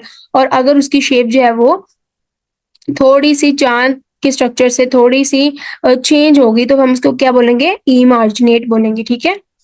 देन फिन रेस की अगर हम बात कर लें तो फिन्स जो है वो हमारे डिफरेंट जगह पे प्रेजेंट होते हैं, जिसमें हम बोलते हैं कि हमारे जो है वो डोर्सल फिन्स हैं, डोर्सल साइड पे प्रेजेंट है। देन हमारे पास पेल्विक फिन्स हैं, उसके बाद पेक्टोरल फिन्स हैं, देन कॉर्डल फिन्स हैं। ये सारे फिन्स हैं, उनके अंदर जो रेस प्रेजेंट होती हैं जो उनको जो है वो सपोर्ट प्रोवाइड करती हैं ताकि उनकी फॉर्मेशन कर सकें। तो उन रेस को काउंट करके भी हम जो है फिश की आइडेंटिफिकेशन कर सकते हैं। उनको हम क्या बोलते हैं, फिन रेस, कि किस फिन के अंदर जो है वो कितनी रेस प्रेजेंट है और उनको इजीली जो है वो काउंट किया जा सकता है, ठीक है। जैसे ये देखें, यहाँ पे जो है वो डोर्सल फिन है, ये जो है वो हमारे पास पेल्विक फिन है और ये जो है एनल फिन है, सॉरी, और ये जो है कॉर्डल फिन है। तो इसके अंदर कितनी रेज है उनको हम काउंट करके फिश की कैटेगराइजेशन कर सकते हैं। Fin with spiny and soft portions. Fin फिन जो है वो उसका स्पाइनी पोर्शन कितना है, मतलब स्पाइनी पोर्शन और हार्ड पोर्शन कितना है, तो उसकी बेस पे भी जो है वो हम फिश की आइडेंटिफिकेशन कर सकते हैं। देखें, ये हमारे पास जो है वो स्पाइनी पोर्शन है, मतलब यहाँ पे जो रेज प्रेजेंट होंगी in the form of spines मौजूद होंगी। और ये हमारे पास जो है वो सॉफ्ट पोर्शन है, यहाँ पे सॉफ्ट फिन रेज प्रेजेंट होंगी। तो अब इनको भी काउंट करके हम फिश की जो है वो कैटेगराइजेशन कर सकते हैं। देन आती है हमारे पास इंटरन्यूरल शील्ड। इंटरन्यूरल शील्ड जो है वो बेस के हेड की बेस से जो है वो डोर्सल फिन की बेस तक प्रेजेंट होती है, ठीक है। बिल्कुल इस तरह से ये हेड की बेस से डोर्सल फिन की बेस तक जो शील्ड प्रेजेंट होंगी इसको हम इंटरन्यूरल शील्ड कहेंगे। और ये भी जो है वो आइडेंटिफिकेशन में यूज होती है। देन आती है हमारे पास लेटरल लाइन। लेटरल लाइन का क्या फंक्शन होता है या किधर प्रेजेंट होती है, अगर हम फिश की फॉर्मेशन को देखें तो ये अगर उसकी डोर्सल साइड है और ये उसकी जो है वो वेंट्रल साइड है, तो जो उसकी ये वाली साइड होगी, जो मतलब बाहर वाली साइड, कोई मैं 3D स्ट्रक्चर तो नहीं बना सकती, तो मतलब बेली के जो ऑपोजिट साइड है वो उसकी डोर्सल साइड है, और जो बिल्कुल दोनों साइड्स पे मछली की निकली हुई है उनकी जो है वो लेटरल साइड है, जो उनकी लेंथ वाइज जो है वो जा रही है, ठीक है।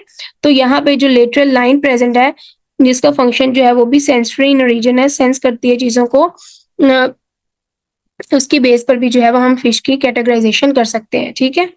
बिल्कुल इस तरह से ये फिश है और यहाँ पे जो है वो उसकी लाइन प्रेजेंट है, तो ये पूरी कंप्लीट प्रेजेंट है, यहाँ पे जो है वो इनकम्प्लीट है और यहाँ पे लेटरल लाइन जो है वो दो के अंदर डिवाइड की गई है। तो इस बेस पे हम फिश को जो है वो कैटेगराइज करते हैं। ओशियस स्पाइन। ओशियस स्पाइन का मतलब क्या होता है कि अब जो हमारे पास यहाँ पे स्पाइन मौजूद है उस पे जो फर्स्ट वन स्पाइन है वो काफी हार्ड है, तो उसको हम क्या बोलते हैं, ओशियस स्पाइन बोलते हैं। देन आता है पेल्विक फिन। पेल्विक फिन जो है वो हमारे पास फ्यूज्ड फॉर्म में भी हो सकता है और फ्री फॉर्म में भी हो सकता है। तो ए वाले में अगर देखें तो पेल्विक फिन जो है वो हमारे पास फ्री फॉर्म में और यहाँ पे फ्यूज होके कप लाइक स्ट्रक्चर बना रहा है, ठीक है।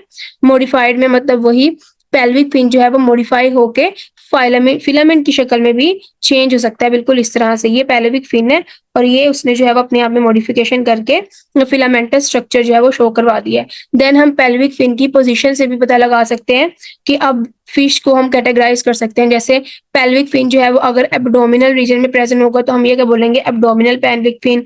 देन थोरेसिक रीजन में भी प्रेजेंट हो सकता है और जुगुलर फैशन में भी प्रेजेंट हो सकता है। यहाँ पे बिल्कुल जो है वो अटैच हुआ है फ्रंट से लेकर एंड तक, तो हम इसको उसकी पोजीशन की बेस पे भी फिश को कैटेगराइज कर सकते हैं। फिर जो है वो माउथ की पोजीशन को देखते हैं और उनकी जो है वो प्रोट्रूजिबिलिटी। प्रोट्रूजिबिलिटी का मतलब क्या होता है कि अंदर बाहर, मुंह बाहर निकालने की एबिलिटी। फॉर एग्जाम्पल कुछ मछलियां होती हैं जब वो अपने मुंह को रोल करती है तो उनका जो मुंह है वो बाहर आता हुआ नजर आता है, तो उसको हम बोलते हैं प्रोट्रूजिबिलिटी। और माउथ की पोजीशन पे भी जो है वो हम फिश की कैटेगराइजेशन कर सकते हैं। जैसे ये वाली फिश जो है वो इसका माउथ टर्मिनल है। फॉर एग्जाम्पल ये ऐसी फिश है जो आप दरमियान में फीड कर सकती है, मतलब हर जगह से जो फूड आ रहा है उसको इजीली कैप्चर कर सकती है, क्योंकि इसका जो माउथ है वो बिल्कुल किनारे पे, मतलब टर्मिनल पोजीशन में प्रेजेंट है। लेकिन इंफीरियर मतलब इसका जो माउथ है वो नीचे वाली साइड पे प्रेजेंट है, इंफीरियर साइड पे प्रेजेंट है, और ये जो है वो बॉटम फीडर्स होती हैं क्योंकि ये जो है वो फूड को नीचे से, अपने नीचे से जो है ज्यादा अच्छे तरीके से कैप्चर कर सकते हैं। देन जो है वो सुपीरियर माउथ, इसका जो माउथ की डायरेक्शन है वो ऊपर वाली साइड को होगी और यहाँ से जो फूड आएगा इसको इजीली कैप्चर कर पाएगी। देन जो है हमारे पास प्रोट्रूसिबल, ये फिर हमने देखना है कि अगर फिश जो है वो अपना मुंह खोलती है तो अगर वो अपना मुंह जो है वो राउंड करती है तो क्या उसका जो मुंह है वो बाहर ऐसे गोल होकर बाहर आता हुआ नजर आता है, जैसे कोई इंसान सीटी बजाए, ठीक है, तो सीटी बजाते हुए जब अपना मुंह राउंड करता है तो उसका मुंह जो है वो थोड़ा बाहर की साइड को मूव होता हुआ नजर आता है, तो उसको हम बोलते हैं कि जो है वो इसकी प्रोट्रूसिबिलिटी है। देन फिर हम जो है वो स्केल्स को काउंट करके भी फिश की कैटेगराइजेशन कर सकते हैं। नेक्स्ट जब हमने फिन फार्मूला पढ़ना है या फिर आइडेंटिफिकेशन करनी है फ्रेश वाटर फिशेज की पाकिस्तान की, तो उसके अंदर पे आपको पता चलेगा कि किस तरह से हम फिश के स्केल्स के नंबर को भी लिखते हैं, उनकी फिन रेस के नंबर को भी लिखते हैं, डोर्सल फिन, एनल, पेल्विक, हर चीज को जो है वो हम उसके फिन फॉर्मूले के अंदर मेंशन करते हैं, ठीक है। देन फिन के ओरिजिन की बेस पे भी जो है वो हम उनको कैटेगराइज कर सकते हैं कि डोर्सल फिन का ओरिजिन कौन सा है, पेल्विक फिन का ओरिजिन कौन सा है, ठीक है। देन मस्कुलर मास, फिश के ऊपर जो है वो इस पोजीशन पे जो है वो कुछ मसल्स प्रेजेंट होते हैं जिसको हम क्या बोलते हैं, मस्कुलर मास का नाम देते हैं, उस बेस पे भी इसको कैटेगराइज कर सकते हैं। देन लिप्स की बेस पे ओशियस स्पाइन, ओशियस स्पाइन पीछे भी पढ़कर आए हैं कि स्पाइन का जो फर्स्ट वाला पोर्शन होता है वो काफी ज्यादा हार्ड होता है जिसको हम ओशियस स्पाइन का नाम देते हैं।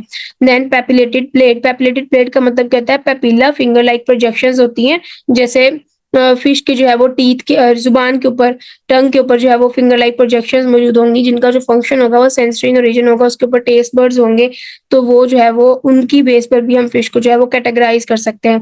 गिल ओपनिंग, गिल ओपनिंग मतलब कहाँ से जो है वो उसके जो गिल्स हैं वो कौन सी जगह पे प्रेजेंट है, उनकी ओपनिंग जो है वो कहाँ पे हो रही है।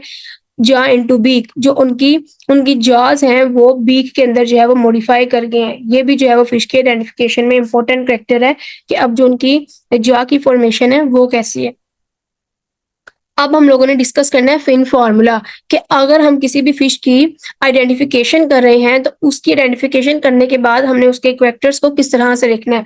अगर तो हम जो है वो स्पाइंस की बात कर रहे हैं, और spines, rays, fins, each and everything को हमने पीछे डिस्कस कर लिया है, मुझे लगता नहीं है मुझे दोबारा जो बार बार बताने की जरूरत पड़ेगी।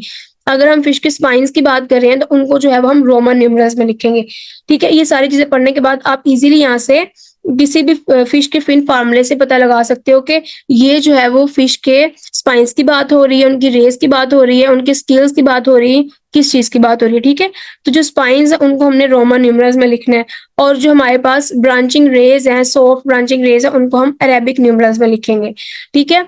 और डोर्सल फिन को हम डी से, मतलब first dorsal, second dorsal, D1 and D2 से शो करेंगे, एनल फिन को ए से शो करेंगे, ठीक है।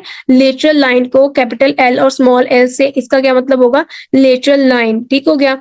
नेक्स्ट ऑब्लिक स्ट्रोक, मतलब अगर हमारे पास तिरछी लाइन शो करवाई गई है तो इसका मतलब है कि ये रेस की टाइप्स को सेपरेट कर रही है, और अगर वर्टिकल स्ट्रोक है, बिल्कुल सीधी लाइन है, तो इसका मतलब है ये जो है वो डिफरेंट फिन्स को सेपरेट कर रही है और डिफरेंट फिन्स के बारे में हमें इंफॉर्मेशन दे रही है। A stands for anal fin, B stands for branchiostegal, sorry, brachiostragal rays, C stands for caudal fins, D stands for dorsal fin, O adipose fin, P pectoral fin, V ventral or pelvic fin, lateral line of perforated scales, LR lateral row of unperforated scales। अब इसका क्या मतलब है, lateral line के ऊपर जो scales present है वो परफोरेटेड है, परफोरेटेड मतलब उनके ऊपर जो है वो पोर्स प्रेजेंट होते हैं।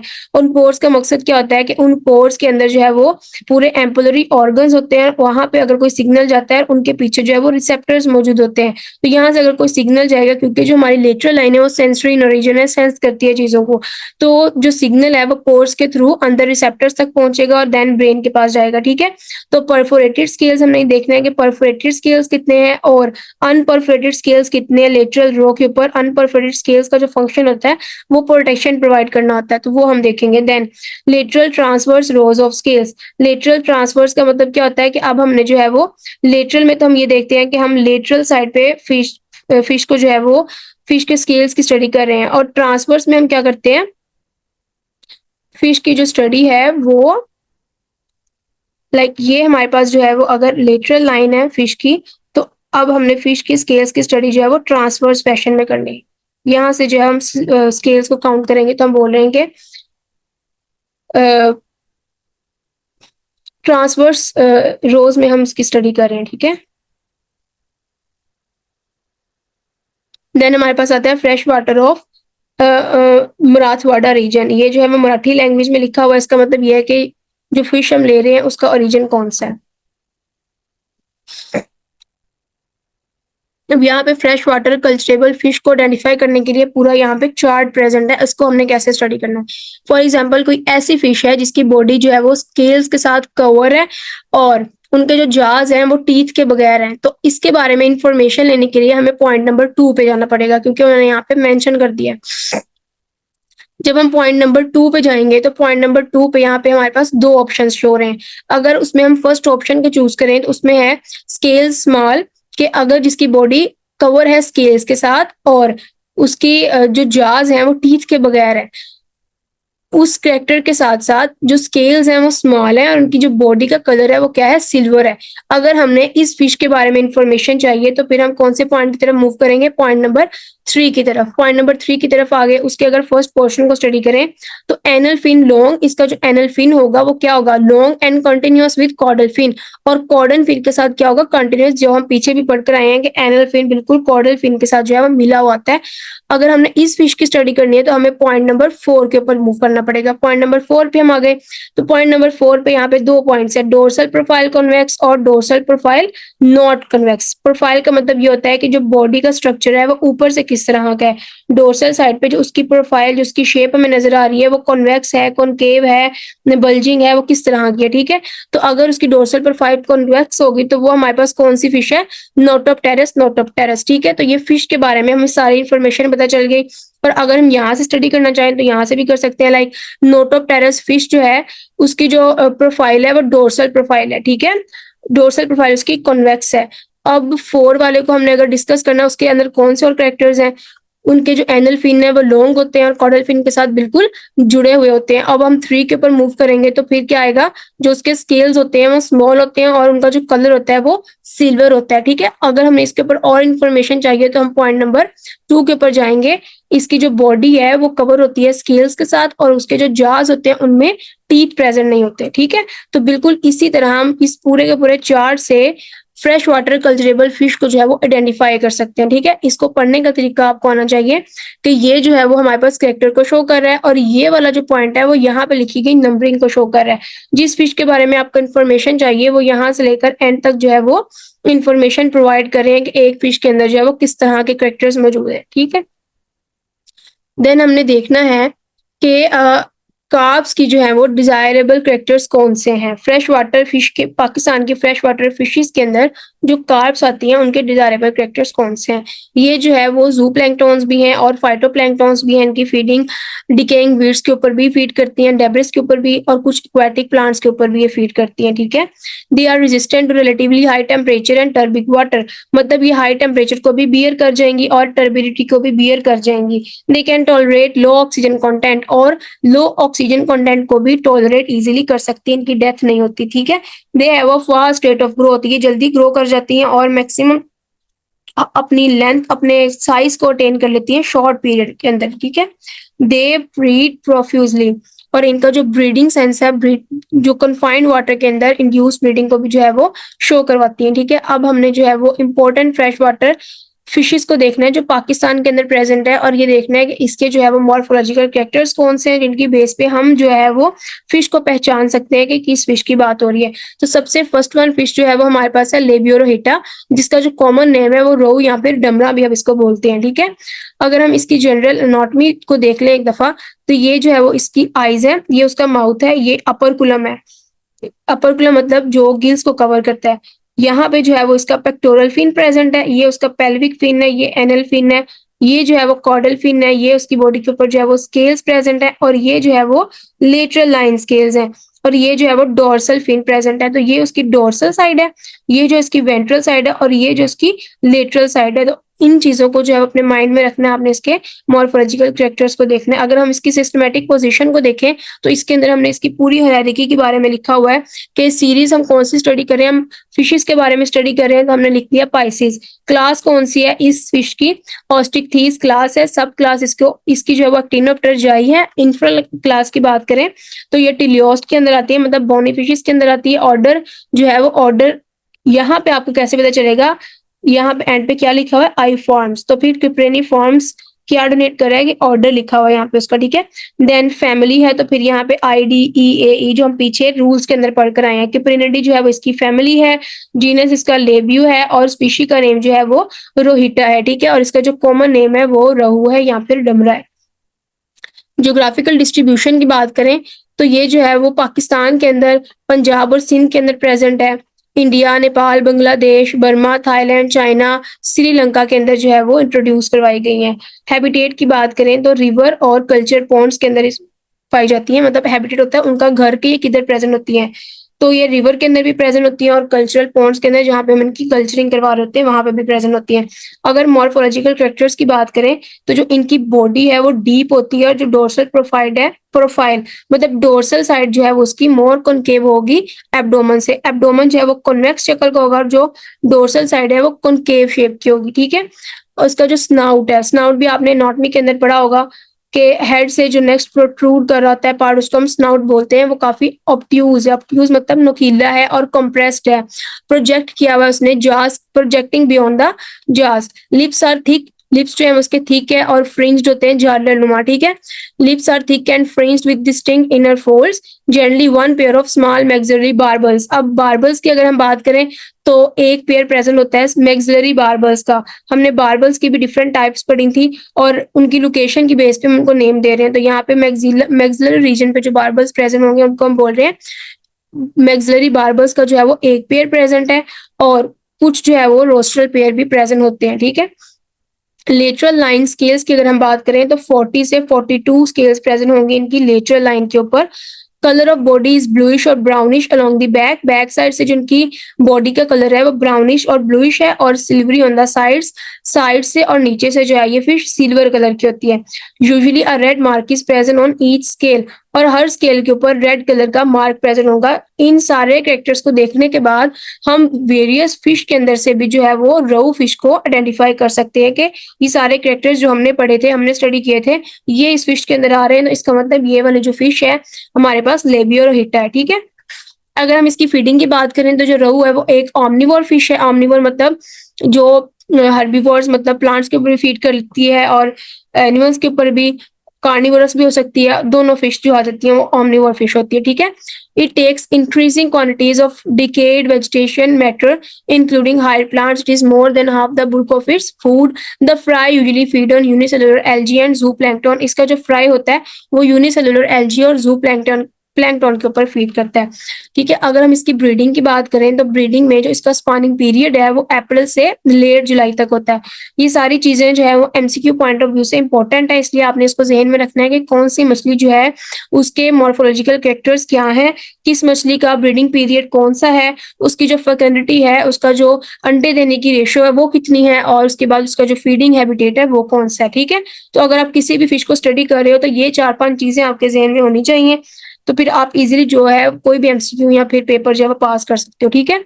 अगर हम इसको जो है वो कैप्टिविटी में रखेंगे तो ये जो है वो ब्रीड नहीं करती जब तक हम इसको इंड्यूस्ड स्पॉनिंग ना करवा दें। और इंड्यूस्ड स्पॉनिंग को डिटेल से हम जो है अपने प्रीवियस लेक्चर के अंदर स्टडी कर चुके हैं कि इंड्यूस्ड स्पॉनिंग में हम क्या करते हैं, ठीक हो गया। अगर हम इसको देखें इसका स्पॉनिंग टेम्परेचर के किस टेम्परेचर के अंदर जो है ये रिप्रोड्यूस करना पसंद करती है या अंडे देना पसंद करती है, तो 20 से 26 डिग्री सेल्सियस अगर हमारा टेम्परेचर होगा तो ये स्पॉनिंग करेगी। इसका जो फर्टिलिटी रेट है, इसका जो अंडे देने वाली रेशियो है वो तकरीबन 1 लाख एग्स पर किलोग्राम बॉडी वेट जो है वो दे सकती है, ठीक है। एक्वा कल्चर के अंदर क्या प्रोस्पेक्ट है ये आपने इसको जो है वो खुद रीड कर लेना है, काफी इजी, एडवांटेजेस भी और डिसएडवांटेजेस भी, ठीक है। अब हम इसके जो है वो फिन फार्मूले को डिस्कस कर लेते हैं। एक फिश का फिन फार्मूला अगर आपको स्टडी करना आ गया तो इजीली जो है वो बाकी सारी फिश के फिन फार्मूले को भी स्टडी कर सकते हो, याद कर सकते हो, ठीक है। तो मैंने आपको बताया था फिन फार्मूले में कि यहाँ पे D stands for dorsal fin, P stands for pectoral, V stands for pelvic या वेंट्रल फिन, ठीक है, A stands for anal and C stands for caudal fin, और कैपिटल L और small l stands for lateral line. यहाँ पे one नहीं है, lateral line लिखा हुआ है, ठीक है।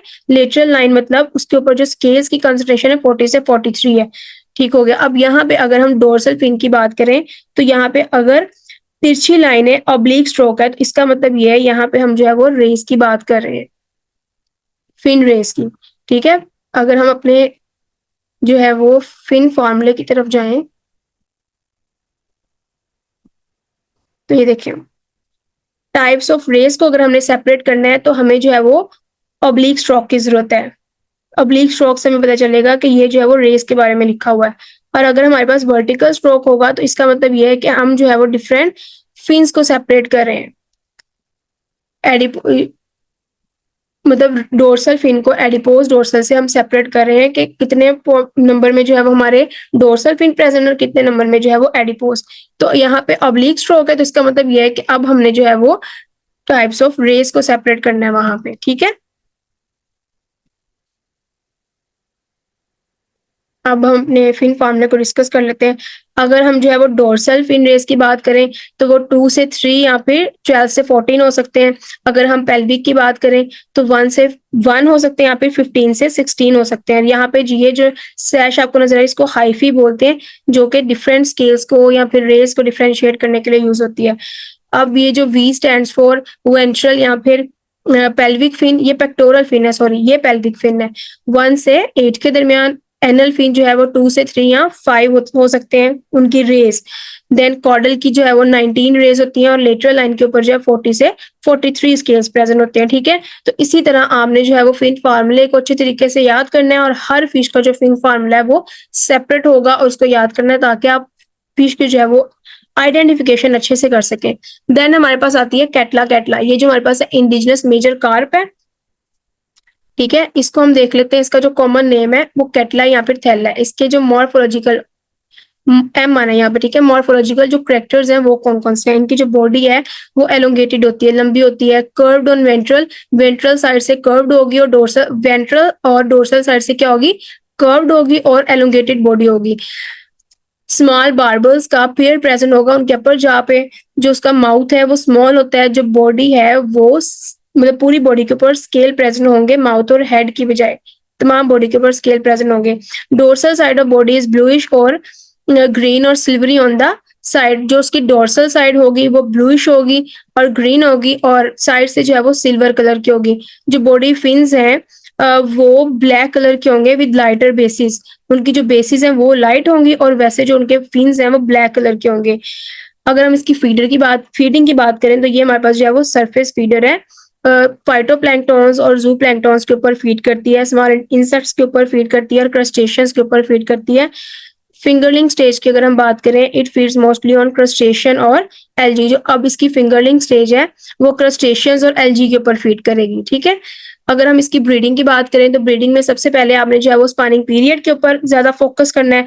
देन ये देखना है इसकी जो फर्टिलिटी रेट है वो कितना है, इसको कितना टेम्परेचर चाहिए और जो इसके एग्स हैं वो कितनी देर में जो है वो हैच हो रहे हैं। तो अगर हम ब्रीडिंग की बात करें तो अप्रैल से लेट जुलाई के दरमियान जो है ये स्पॉन करती है, ठीक है।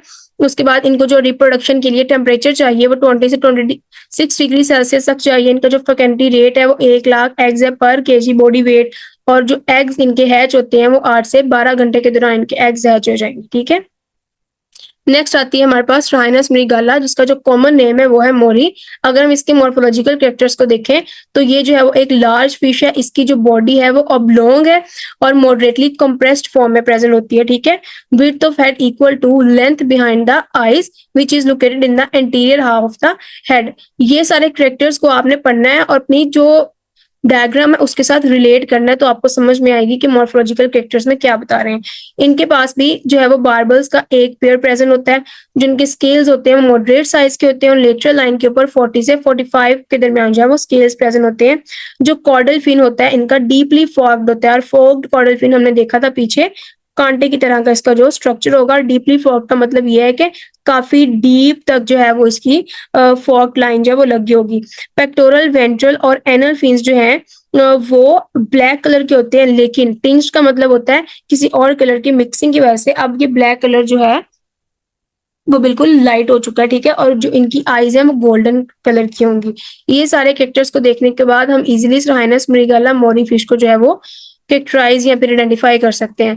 देन अगर हम कलर की बात करें तो डार्क ग्रे कलर होगा उसका, ऊपर वाली साइड से मतलब जो डोर्सल साइड से उसका कलर होगा डार्क ग्रे कलर, और नीचे वाली साइड से जो है वो सिल्वरी मतलब वेंट्रल साइड से वो सिल्वर कलर की होगी। जो उसके डोर्सल फिन होंगे वो ग्रे होंगे। पेक्टोरल, पेल्विक और एनल फिन जो है वो ऑरेंज ऑर्गन जो है वो टिंज होंगे, मतलब इनका जो कलर है वो थोड़ा वाइब्रेंट होगा और थोड़े ब्राइट कलर के होंगे, ठीक है। अगर हम इसकी फीडिंग की बात करें तो ये बॉटम फीडर है। बॉटम फीडर्स, बॉटम से याद कर लो कि बॉटम के अंदर जो है वो ऐसी मछलियां होती हैं जो डेट्राइटस फीडर्स होती हैं, ठीक है। लेकिन ये जो है फाइटोप्लैंक्टन्स और जू प्लैंक्टन्स के ऊपर भी फीड करते हैं और कुछ स्मॉल इंसेक्ट्स के ऊपर भी फीड कर लेते हैं। अगर हम इसकी ब्रीडिंग की बात करें तो ये इसका जो स्पानिंग पीरियड है वो अप्रैल से लेट जुलाई तक रहता है, ठीक है। और इसकी जो है वो कौन सा टेम्परेचर इनको सूट करता है 20 से 26 डिग्री सेल्सियस, क्योंकि ये कार्ब्स है और ये जो है वो हाई टेम्परेचर में रहती है, मतलब इतना लो टेम्परेचर जो है वो उनके लिए नहीं सूटेबल नहीं करता। इनकी जो फर्टिलिटी रेट है वो 1 लाख एग्स पर बॉडी वेट, और बिल्कुल जिस तरह हमने जो है वो पहले लेबियो रोहिटा का फिन फार्मूला डिस्कस किया था, बिल्कुल उसी तरह जो है ये वाला फार्मूला लिखा है, बस इसको आपने जो है वो याद कर लेना। देन आता है हमारे पास Cyprinus carpio, common carp, exotic carp. Exotic carp मतलब ऐसी कार्प जो हमारी एरिया की नेटिव नहीं है, हमने बाहर से इसको जो है वो इंट्रोड्यूस करवाया है। तो इसका जो कॉमन नेम है वो कॉमन कार्प है, ठीक है। मॉर्फोलॉजिकल कैरेक्टर्स की बात करें तो इनकी बॉडी जो है वो अबलोंग है, मॉडरेटली कंप्रेस्ड है। अब मॉर्फोलॉजिकल कैरेक्टर्स में भी आपने उन कैरेक्टर्स को हाईलाइट करना है जो वेरियस फिश के अंदर जो है वो बिल्कुल भी मैच नहीं कर रहे, जैसे अब अबलोंग या मॉडरेटली कंप्रेस्ड जो है वो पीछे भी पढ़कर आ रहे हैं। तो इन पॉइंट्स को हाईलाइट करने की बजाय आपने वो वाले पॉइंट्स देखने हैं जो उनको बिल्कुल तौर पर जो है वो दूसरे से सेपरेट करें, लाइक नंबर ऑफ बार्बल्स, उनके स्केल्स के नंबर, उनके बाद उनके जो है वो डोर्सल फिन के ऊपर जो रेस प्रेजेंट है उनके नंबर से जो है वो उनको कैरेक्टराइज कर सकते हैं, ठीक है। 2 pairs of barbels, 1 pair is sometimes rudimentary. अब जो इनके अंदर बार्बल्स के 2 पेयर्स होते हैं और जो 1 पेयर होता है वो रूडिमेंट्री होता है। रूडिमेंट्री मतलब इनके अंदर जो है वो एवोल्यूशन इतनी नहीं हुई, डिवेलप इतने नहीं हुए, प्रिमिटिव फॉर्म में जो है वो इसके अंदर प्रेजेंट है 1 पेयर। और long dorsal fin with large simple ray ossified and serrated behind. अब इनके अंदर जो डोर्सल फिन है वो ओसिफाइड, उसके अंदर जो एक रेज है वो ओसिफाइड है, काफी हार्ड है, और सिलेटेड मतलब सा लाइक स्ट्रक्चर जो है वो दे रही है, ठीक है। Height of the body, development of fins and scales, तो ये वाली चीजें भी जो है वो इनके मॉर्फोलॉजिकल कैरेक्टर्स में काफी हेल्पफुल है। अगर हम इसकी कलर की बात करें तो greenish brown to golden colour होता है, या फिर रेडिश कलर की भी हमें मिल जाती है, greatly variable under domestication. Feeding की बात करें तो ये हमारे पास जो है वो ऑमनिवोरस फिश है और मड स्टेनर है, ये फाइटोप्लैंक्टन पे फीड कर लेगी, जू प्लैंक्टन पे भी और स्मॉल इंसेक्ट्स पे भी जो है वो फीड करती है, ठीक है। अगर हम इसकी ब्रीडिंग की बात करें तो इसका जो स्पॉनिंग पीरियड है वो फरवरी से अप्रैल तक होता है, ठीक है।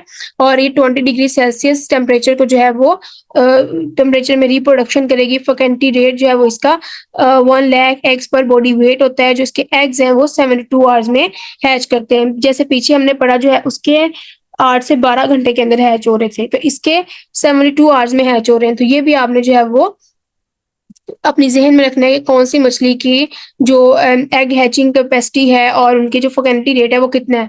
देन हमारे पास आ जाती है ग्रास कार्प, जिसको हम टिनोफेरन गार्डन आइडिला के नाम से देखते हैं, इसका साइंटिफिक नेम है। ये भी हमारे पास क्या है, एक्सोटिक कार्प है। कॉमन नेम इसका ग्रास कार्प है। मॉर्फोलॉजिकल कैरेक्टर्स को देखेंगे, बॉडी इसकी एलोंगेटेड है, कंप्रेस्ड है, ठीक है। इसका जो हमारे पास ब्रॉड हेड है, उसके बाद शॉर्ट एंड राउंडेड स्नाउट है, अपर जाय slightly longer than the lower, जिसका ऊपर वाला जा है वो लंबा है, लोअर जा से बार्बल्स इसके अंदर प्रेजेंट नहीं है। मेन कैरेक्टर पीछे वाले के अंदर कोई ना कोई पेयर बार्बर का प्रेजेंट था, लेकिन ग्रास कार्प के अंदर जो है वो बार्बल्स एब्सेंट है। There are 2 rows of compressed comb like teeth in throat, इनकी थ्रोट के अंदर जो है वो comb like trees teeth present होंगे। Scales on the body are of moderate size, जो स्केल्स प्रेजेंट होंगे उनका साइज मॉडरेट होगा, ना ज्यादा बड़े ना छोटे। Fish is dark grey above and silvery on the belly. अगर हम उसकी डोर्सल साइड को देखेंगे तो वो डार्क ग्रे कलर की और बेली वाली साइड से वो सिल्वर कलर की होगी। फिन्स डार्क कलर, और उसके जो फिन्स हैं वो भी डार्क कलर के होंगे। अगर हम इसकी फीडिंग को देखें तो उसमें जो है ये हर्बीवोरस है, मतलब ये जो है वो प्लांट्स के ऊपर या वेजिटेशन के ऊपर फीड करेगी। ब्रीडिंग जो है इसका जो स्पानिंग पीरियड है वो अप्रैल से लेट जुलाई तक का है, ठीक है। टेम्परेचर जो है ब्रीडिंग टेम्परेचर 20 से 26 डिग्री सेल्सियस है। 1 लाख एग्स पर बॉडी वेट इसका फर्टिलिटी रेट है, और जो इसके एग्स हैच होते हैं वो 12 से 18 आवर्स के दरमियान जो है वो एग से हैचलिंग रिलीज हो जाएगी। देन हमारे पास आती है हाइपोथैलेमिक्टिस मोलिट्रिक्स। ये सिल्वर कार्प है, ये भी एक्सोटिक कार्प है, हमने इसको जो है वो चाइना से इंट्रोड्यूस करवाया है। Common name silver carp. Morphological characters, body इसकी एलोंगेटेड है, लंबी है, मॉडरेटली कंप्रेस्ड है। जो इसका हेड होता है वो शॉर्ट होता है, स्नाउट राउंडेड होती है। जो अपर जा है वो स्लाइटली लॉन्गर कदरे लंबा है लोअर जा से। बार्बल्स इसके अंदर भी एब्सेंट होंगे। जिसका कॉर्डल फिन है वो फॉर्क्ड होता है, लेटरल लाइन कर्व्ड होती है। इसकी जो बॉडी के ऊपर स्केल्स प्रेजेंट है वो मॉडरेट साइज के होते हैं। अब जो बॉडी का कलर है वो सिल्वरी होगा, फिन्स का कलर जो है वो ब्लैकिश होगा, ठीक है। फीडिंग में देखें तो ये भी हमारे पास एक हार्बीवोरस फिश है, जिसकी ब्रीडिंग है वो भी अप्रैल से लेट जुलाई तक है। ब्रीडिंग टेम्परेचर जो है वो 20 से 26 डिग्री सेल्सियस तक है। फर्टिलिटी रेट जो है 1 लाख एग्स पर बॉडी वेट, और जो इसके एग्स हैं वो 12 से 18 आवर्स तक जो है वो हैच करते हैं, ठीक है। नेक्स्ट आता है हमारे पास लेबियो कल्बेसु कैल्बन्स। ये भी एक्सोटिक कार्प है। इसका जो कॉमन नेम है वो ब्लैक रोहू है, ठीक है। एक हमारे पास रोहू थी जिसको हम डमरा का नाम दे रहे हैं, इसका जो कॉमन नेम है वो ब्लैक रोहू है। मॉर्फोलॉजिकल कैरेक्टर्स में क्या है, इनकी जो बॉडी है वो डीप होती है और वेल बिल्ड होती है। इसका जो माउथ है वो नैरो होगा, डिप्रेस्ड होगा और ऑब्ट्यूज मतलब नुकीला होगा फ्रंट साइड से। 4 बार्बल्स प्रेजेंट होते हैं along the side of the mouth. Lips जो है उनके थिक होते हैं और फ्रिंज मतलब झालर नुमा होते हैं, ठीक है। Eyes are reddish in colour. अब आइस का कलर जो है वो रेड कलर का होगा, और there are pores on the upper lip and snout. उनकी स्नाउट के ऊपर और अपर लिप्स के ऊपर क्या प्रेजेंट होंगे, पोर्स प्रेजेंट होंगे। अगर हम इसके कलर की बात करें, specimens collected from streams and rivers are salty on the dorsal side. जो स्पेसिमेन हमने जो है वो स्ट्रीम से या रिवर से कलेक्ट किए हैं, स्लेटी कलर स्लेट के कलर के होंगे डोर्सल साइड से, becoming lighter on the ventral side, और वेंट्रल साइड की तरफ जाते जाते उनका कलर जो है वो लाइट कलर का हो जाएगा, ठीक है। Specimens collected from ponds. अब वो वाले स्पेसिमेंस जो हमने जो है वो पोन्ड से सिलेक्ट किए हैं वो चारकोल ब्लैक डोर्सल साइड से होंगे, और फिन्स आल्सो ब्लैक, और जो उसके फिन्स हैं वो ब्लैक कलर के होंगे। अगर हम इसकी फीडिंग को देखें तो जो ये जो है वो किधर गया, फीड करती है डिकेड और बॉटम वेजिटेशन पे like other culturable species. The fry usually feed on unicellular algae. जो इसका फ्राई है मतलब इसकी जो छोटी स्टेज है 1 to 2 इंच के जो इनके बच्चे होंगे, ठीक है, वो यूनिसेलुलर एल्गी के ऊपर फीड करते हैं, जूप्लैंक्टन के ऊपर। और जो एडल्ट फिश है वो मोलस्क के ऊपर फीड करती है। अगर हम इसकी ब्रीडिंग को देखें, इसकी ब्रीडिंग भी जो है वो अप्रैल से लेट जुलाई तक होती है, ठीक है। और इसका जो टेम्परेचर सुटेबल है वो 20 से 26 डिग्री सेल्सियस तक है, ठीक है। फर्टिलिटी रेट जो है वो इसका 70,000 एग्स पर बॉडी वेट है। देन हमारे पास आती है लेबियोगोनियस, जिसका जो कॉमन नेम है वो क्या है, सरीहा। मॉर्फोलॉजिकल कैरेक्टर्स में क्या है, ये बिल्कुल रोहू और कैल्बन्स की तरह होती है। इसका जो नंबर है और स्केल का जो साइज है वो रोहू और कैल्बन से थोड़ा ज्यादा होता है, जो उसकी आइडेंटिफिकेशन में हेल्प करता है। जो बॉडी होती है इसकी डीप होती है और वेल बिल्ड होती है। माउथ भी नैरो होता है, डिप्रेस्ड होता है और ऑब्ट्यूज होता है फ्रंटल रीजन से। 4 बार्बल्स प्रेजेंट होंगे उनकी माउथ के ऊपर। लिप्स जो है वो बिल्कुल थिक और फ्रिंज्ड होंगे। मतलब वैसे वो सारे कैरेक्टर्स जो है उनके साथ मैच कर रही है, लेकिन जो स्केल्स का नंबर है वो रोहू से और कैल्बन से थोड़ा ज्यादा है। अगर कलर की बात करें तो अगर ये जिंदा है, अलाइव है, तो ऑलिव ग्रीन कलर होगा बैक साइड से, becoming dull white on the sides and ventral side. Scales dark in their margins, और जो स्केल्स हैं वो उनके मार्जिन्स की साइड से थोड़े से डार्क होंगे। Many have read giving the impression of having फेंट लॉन्गिट्यूडनल लाइंस। फीडिंग की अगर हम बात करें तो उसमें जो है वो ये ऑमनिवोरस फिश है, मतलब ये वेजिटेशन के ऊपर भी फीड कर लेगी और मीट के ऊपर भी फीड कर लेगी, और दोनों बिहेवियर जो है वो शो करवाएगी। देखो प्लैंकटन पे भी, जू प्लैंकटन और फाइटोप्लैंकटन पे भी फीड कर रही है, इंसेक्ट्स और क्रस्टेशियन के ऊपर भी फीड कर रही है। उनके जो फ्राई हैं वो यूनिसेलुलर एल्गी और जू प्लैंकटन के ऊपर फीड करते हैं। ब्रीडिंग की बात करें तो अप्रैल से लेट जुलाई तक इनकी जो है वो ब्रीडिंग होती है। 20 से 26 डिग्री सेल्सियस तक उनको टेम्परेचर चाहिए स्पॉनिंग के लिए। फर्टिलिटी रेट जो है वो 70,000 है, 70,000 एग्स पर केजी बॉडी वेट। ठीक है, नेक्स्ट आती है हमारे पास लेबियोडेरू या लेबियो डिप्लोस्टोमस, और इसका जो कॉमन नेम है वो हमारे पास है पहाड़ी रहू। ठीक है, माउंटेन रहू के नाम से भी हम इसको जानते हैं। मॉर्फोलॉजिकल कैरेक्टर्स देख लेते हैं इसके। Its body weight build and सब सिलेंड्रिकल, हेड जो है वो इसका स्मॉल होता है और 20% होता है सिर्फ उसके होल बॉडी के रिस्पेक्ट। ठीक है, there is no lobe on the lateral side of snout, the mouth is big, जो माउथ है उसका बिग होगा and inferior. Lower lip bears are numerous, dorsal papillae, lower lip के ऊपर जो है वो डोर्सल पेपिली मौजूद होंगे, जो हम पीछे भी पढ़ कर आए हैं। फिंगर लाइक प्रोजेक्शंस होती हैं लिप्स के ऊपर या फिर टंग के ऊपर प्रेजेंट होती है। ठीक है, the eyes are located in the posterior half of the head, head के पोस्टीरियर हाफ पे आईज प्रेजेंट होंगी और आई का जो डायमीटर है वो 25% होगा हेड की लेंथ के। जो डोर्सल फिन है वो ऑरिजिनेट करता है स्नाउट के और टेल की बेस से।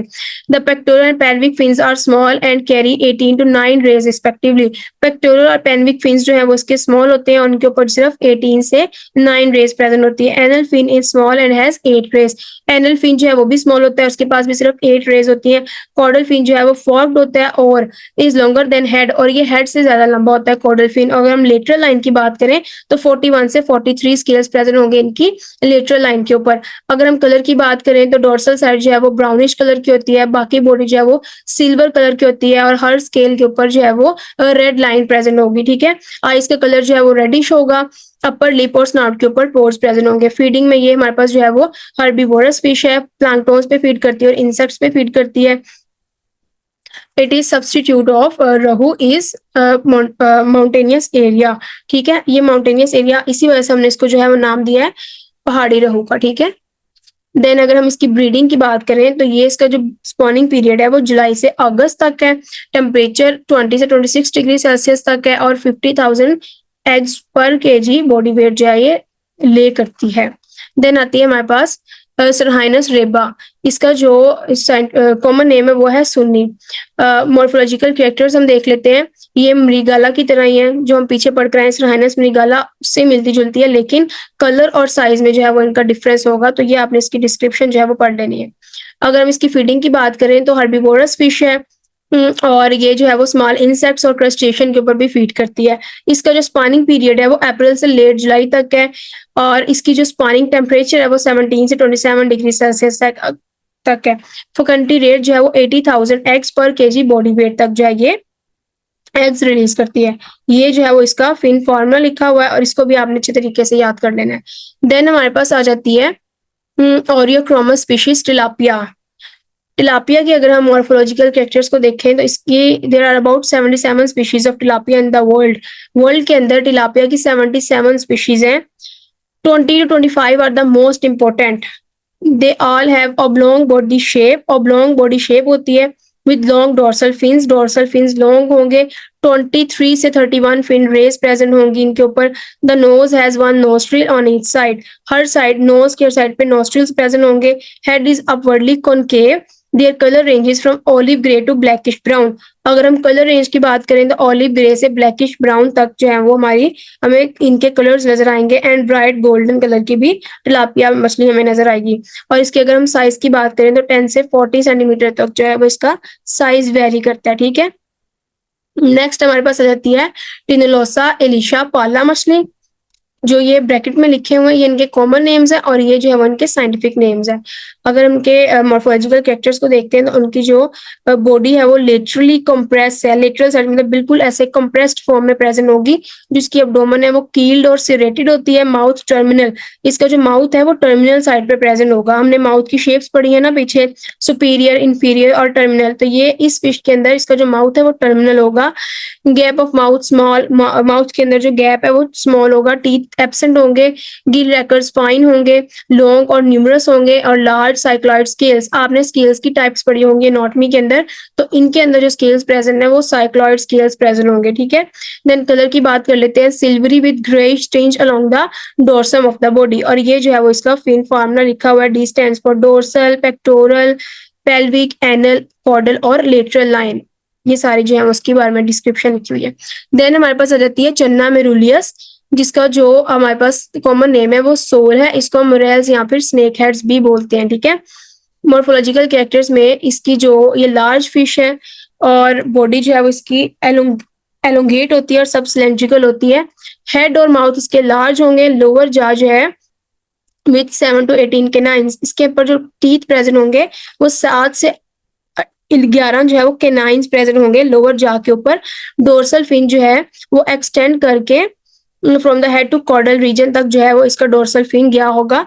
कॉर्डल फिन राउंडेड, और जिसका कॉर्डल फिन है वो राउंडेड शक्ल का होगा। पीछे हमने कॉर्डल फिन्स की भी टाइप्स पढ़ी थी, जिसके अंदर हमने ट्रंकेट, फॉर्क्ड एंड राउंडेड पढ़ा था। तो इसमें जो कॉर्डल फिन होगा वो उसका राउंडेड होगा। Plate light scales on the head, head के ऊपर जो है वो प्लेट लाइक स्केल्स प्रेजेंट होंगे। Pectoral fins about the half head length, 56 to 70 scales on the lateral line, lateral line के ऊपर 56 से 70 स्केल्स प्रेजेंट होंगे। और यहाँ से आपने जो है वो इसका कलर रीड कर लेना है। देन हमारे पास आती है बुलेगो आटो, इसको हम मली भी बोलते हैं, ठीक है। इसके डिस्टिंग्विशिंग कैरेक्टर्स में क्या है, इसकी बॉडी एलोंगेट होती है, कंप्रेस्ड होती है, जिसका स्नाउट है वो राउंड होता है, जो माउथ है वो काफी वाइड होता है, बड़ा होता है। इसके ऊपर जो कॉनिकल टीथ है उनके 2 ब्रॉड बैंड्स प्रेजेंट होंगे। बार्बल्स के 2 पेयर्स प्रेजेंट होंगे। मैक्सिलरी पेयर जो होगा वो लॉन्ग होगा, extend beyond the origin of anal fin. The mandibular pair much shorter, और जो मैंडिबुलर पेयर होगा बार्बल्स का वो शॉर्ट होगा। डोर्सल फिन जो है वो शॉर्ट होगा, inserted slightly in advance of pelvic fin. Pectoral spine जो है वो वीक होगा। Caudal fin deeply forked, caudal fin जो है वो फॉर्क्ड होगा। इट्स अपर लोब लॉन्गर, जो इसकी अपर वाली लोब है वो जो है वो लंबी होगी, ठीक है। हम कॉर्डल फिन की बेस पर भी जो है वो होमोसर्सल और हेट्रोसर्सल बोलते हैं, मतलब जो फॉर्क्ड कॉर्डल फिन होता है ना, बिल्कुल जो सेम होगा तो हम इसको बोलते हैं होमोसर्सल। और अगर एक जो उसकी लोब है लंबी और दूसरी छोटी है तो उसको हम क्या बोलते हैं, हेट्रो। ये भी बिल्कुल सेम हो गया, लेकिन छोटी मतलब एक लोब उसकी लंबी है और दूसरी छोटी है, तो इसको हम क्या बोलते हैं, हेट्रोसर्सल। तो यहाँ पे भी वो यही बता रहे हैं कि एक जो उसकी लोब है वो लंबी है और दूसरी क्या है, कॉर्डल टेल फॉर्क टेल की छोटी है, ठीक है। स्किन इज स्केललेस, स्किन के ऊपर स्केल्स प्रेजेंट नहीं होंगे। बॉडी का जो कलर है वो सिल्वरी होगा, समटाइम्स जो है वो ऑलिव कलर की प्रेजेंट होगी। देन हमारे पास आ जाती है सेपरेटा सिंघाला, ठीक है। ये कैट फिश है और इसका जो कॉमन नेम है वो है सिंघारी। डिस्टिंग्विशिंग कैरेक्टर्स या फिर मॉर्फोलॉजिकल कैरेक्टर्स की अगर हम बात करें तो जो इसकी बॉडी है वो काफी स्टाउट है, कंप्रेस्ड है। माउथ जो है वो सब टर्मिनल है। Barbels 4 pairs of barbels present होते हैं, ठीक है।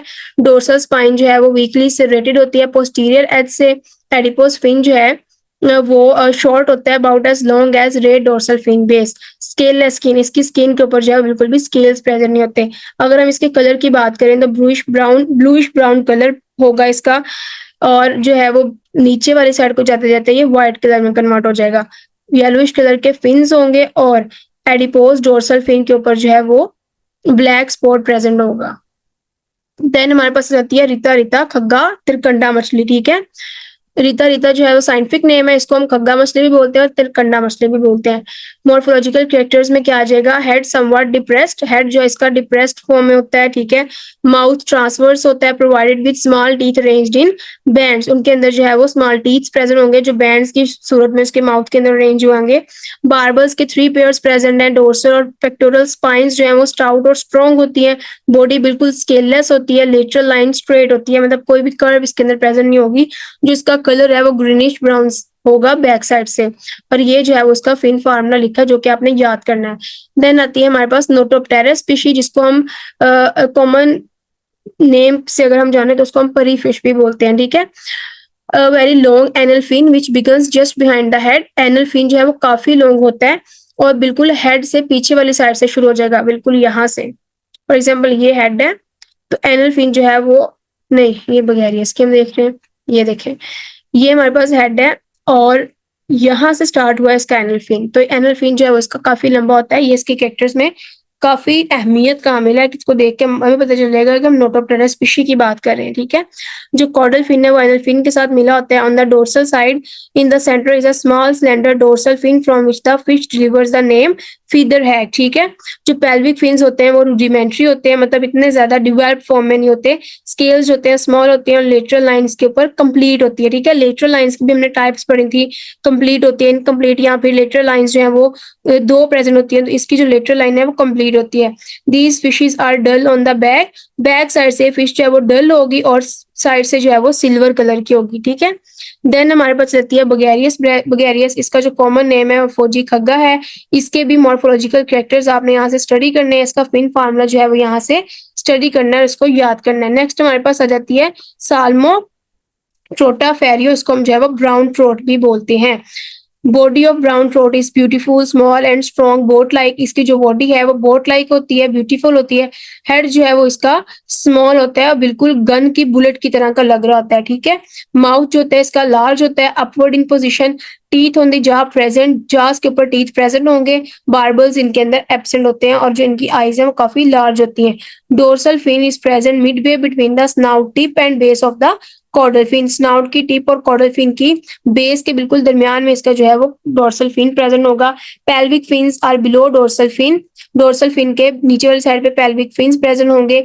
Adipose dorsal fins present, adipose dorsal मतलब ऐसे फिन्स जो डोर्सल फिन के बैक साइड पे यहाँ पे प्रेजेंट थे तो उसको हमने एडिपोज का नाम दिया था, वो भी इसके अंदर प्रेजेंट होंगे। स्केल्स जो है उनके स्मॉल होते हैं और लेटरल लाइन स्केल्स जो है वो 120 होंगे। अगर हम इसके कलर की बात करें तो एक ग्रेश कलर की होगी brown trout on the dorsal side, और एश एश मतलब एश कलर की नीचे वाले साइड से होगी, ठीक है, राख के कलर की।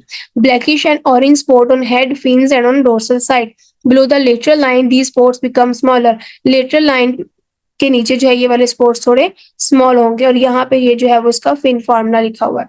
देन हमारे पास आ जाती है साल्मो गर्डनरी या फिर ऑनकोरिनकस माइकस, ये इसका नेम है।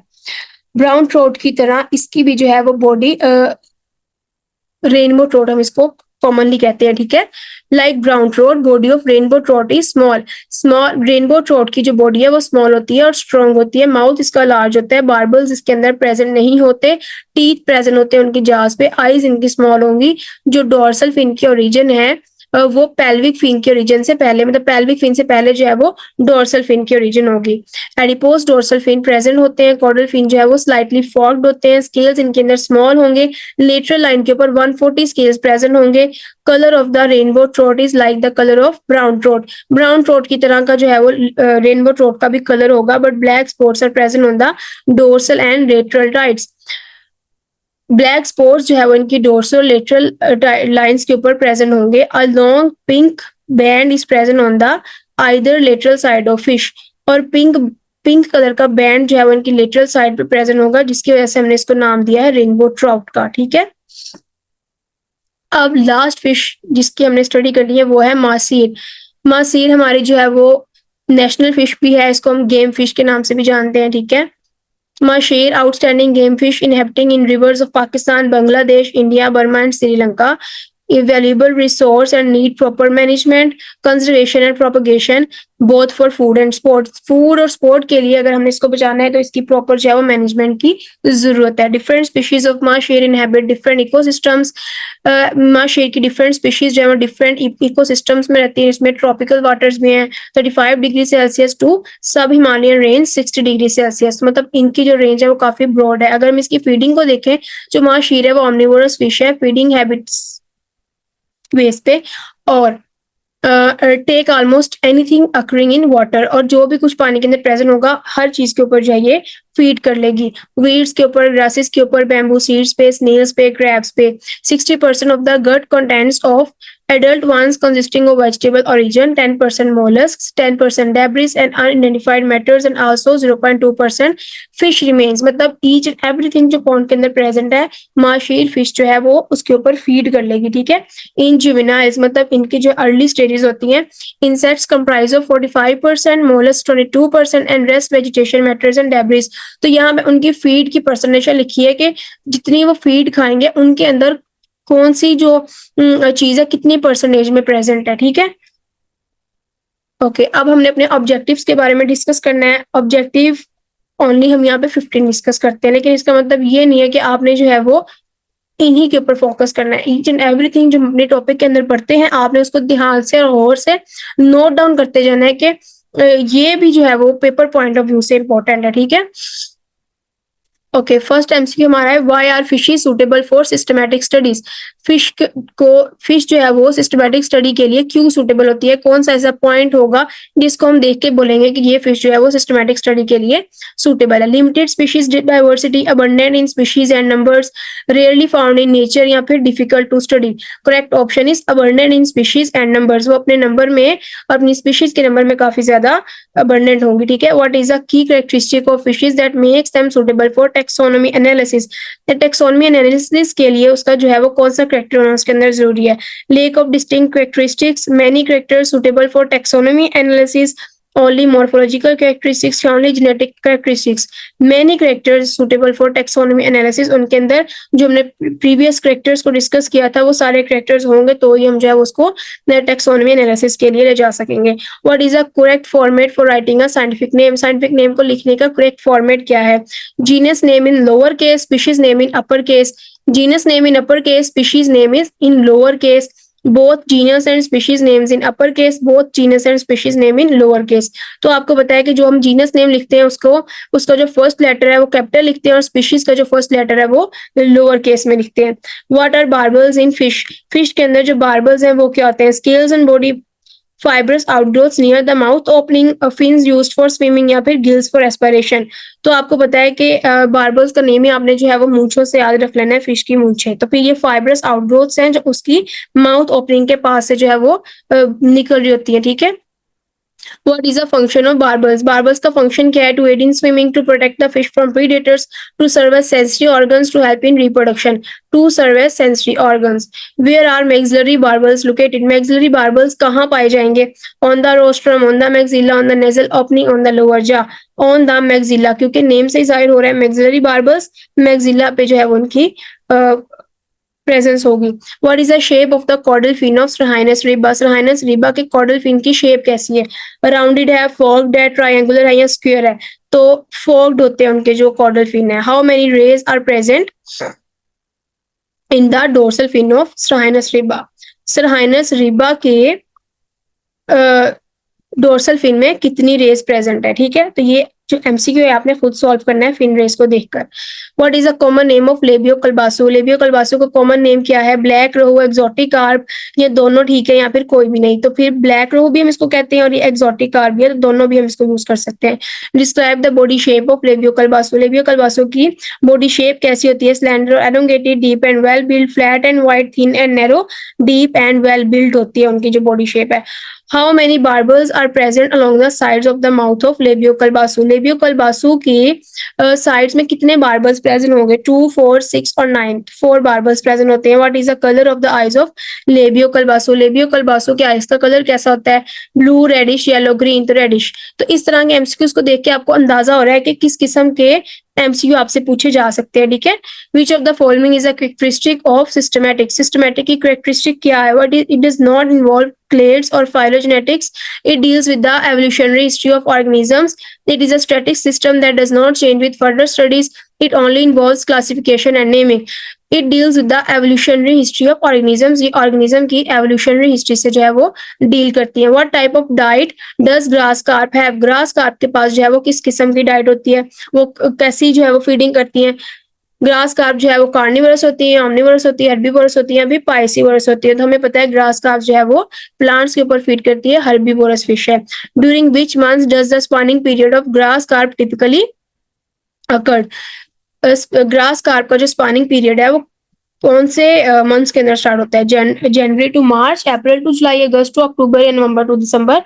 अप्रैल टू जुलाई के दरमियान जो है ये स्पॉनिंग करना पसंद करती है, ठीक है।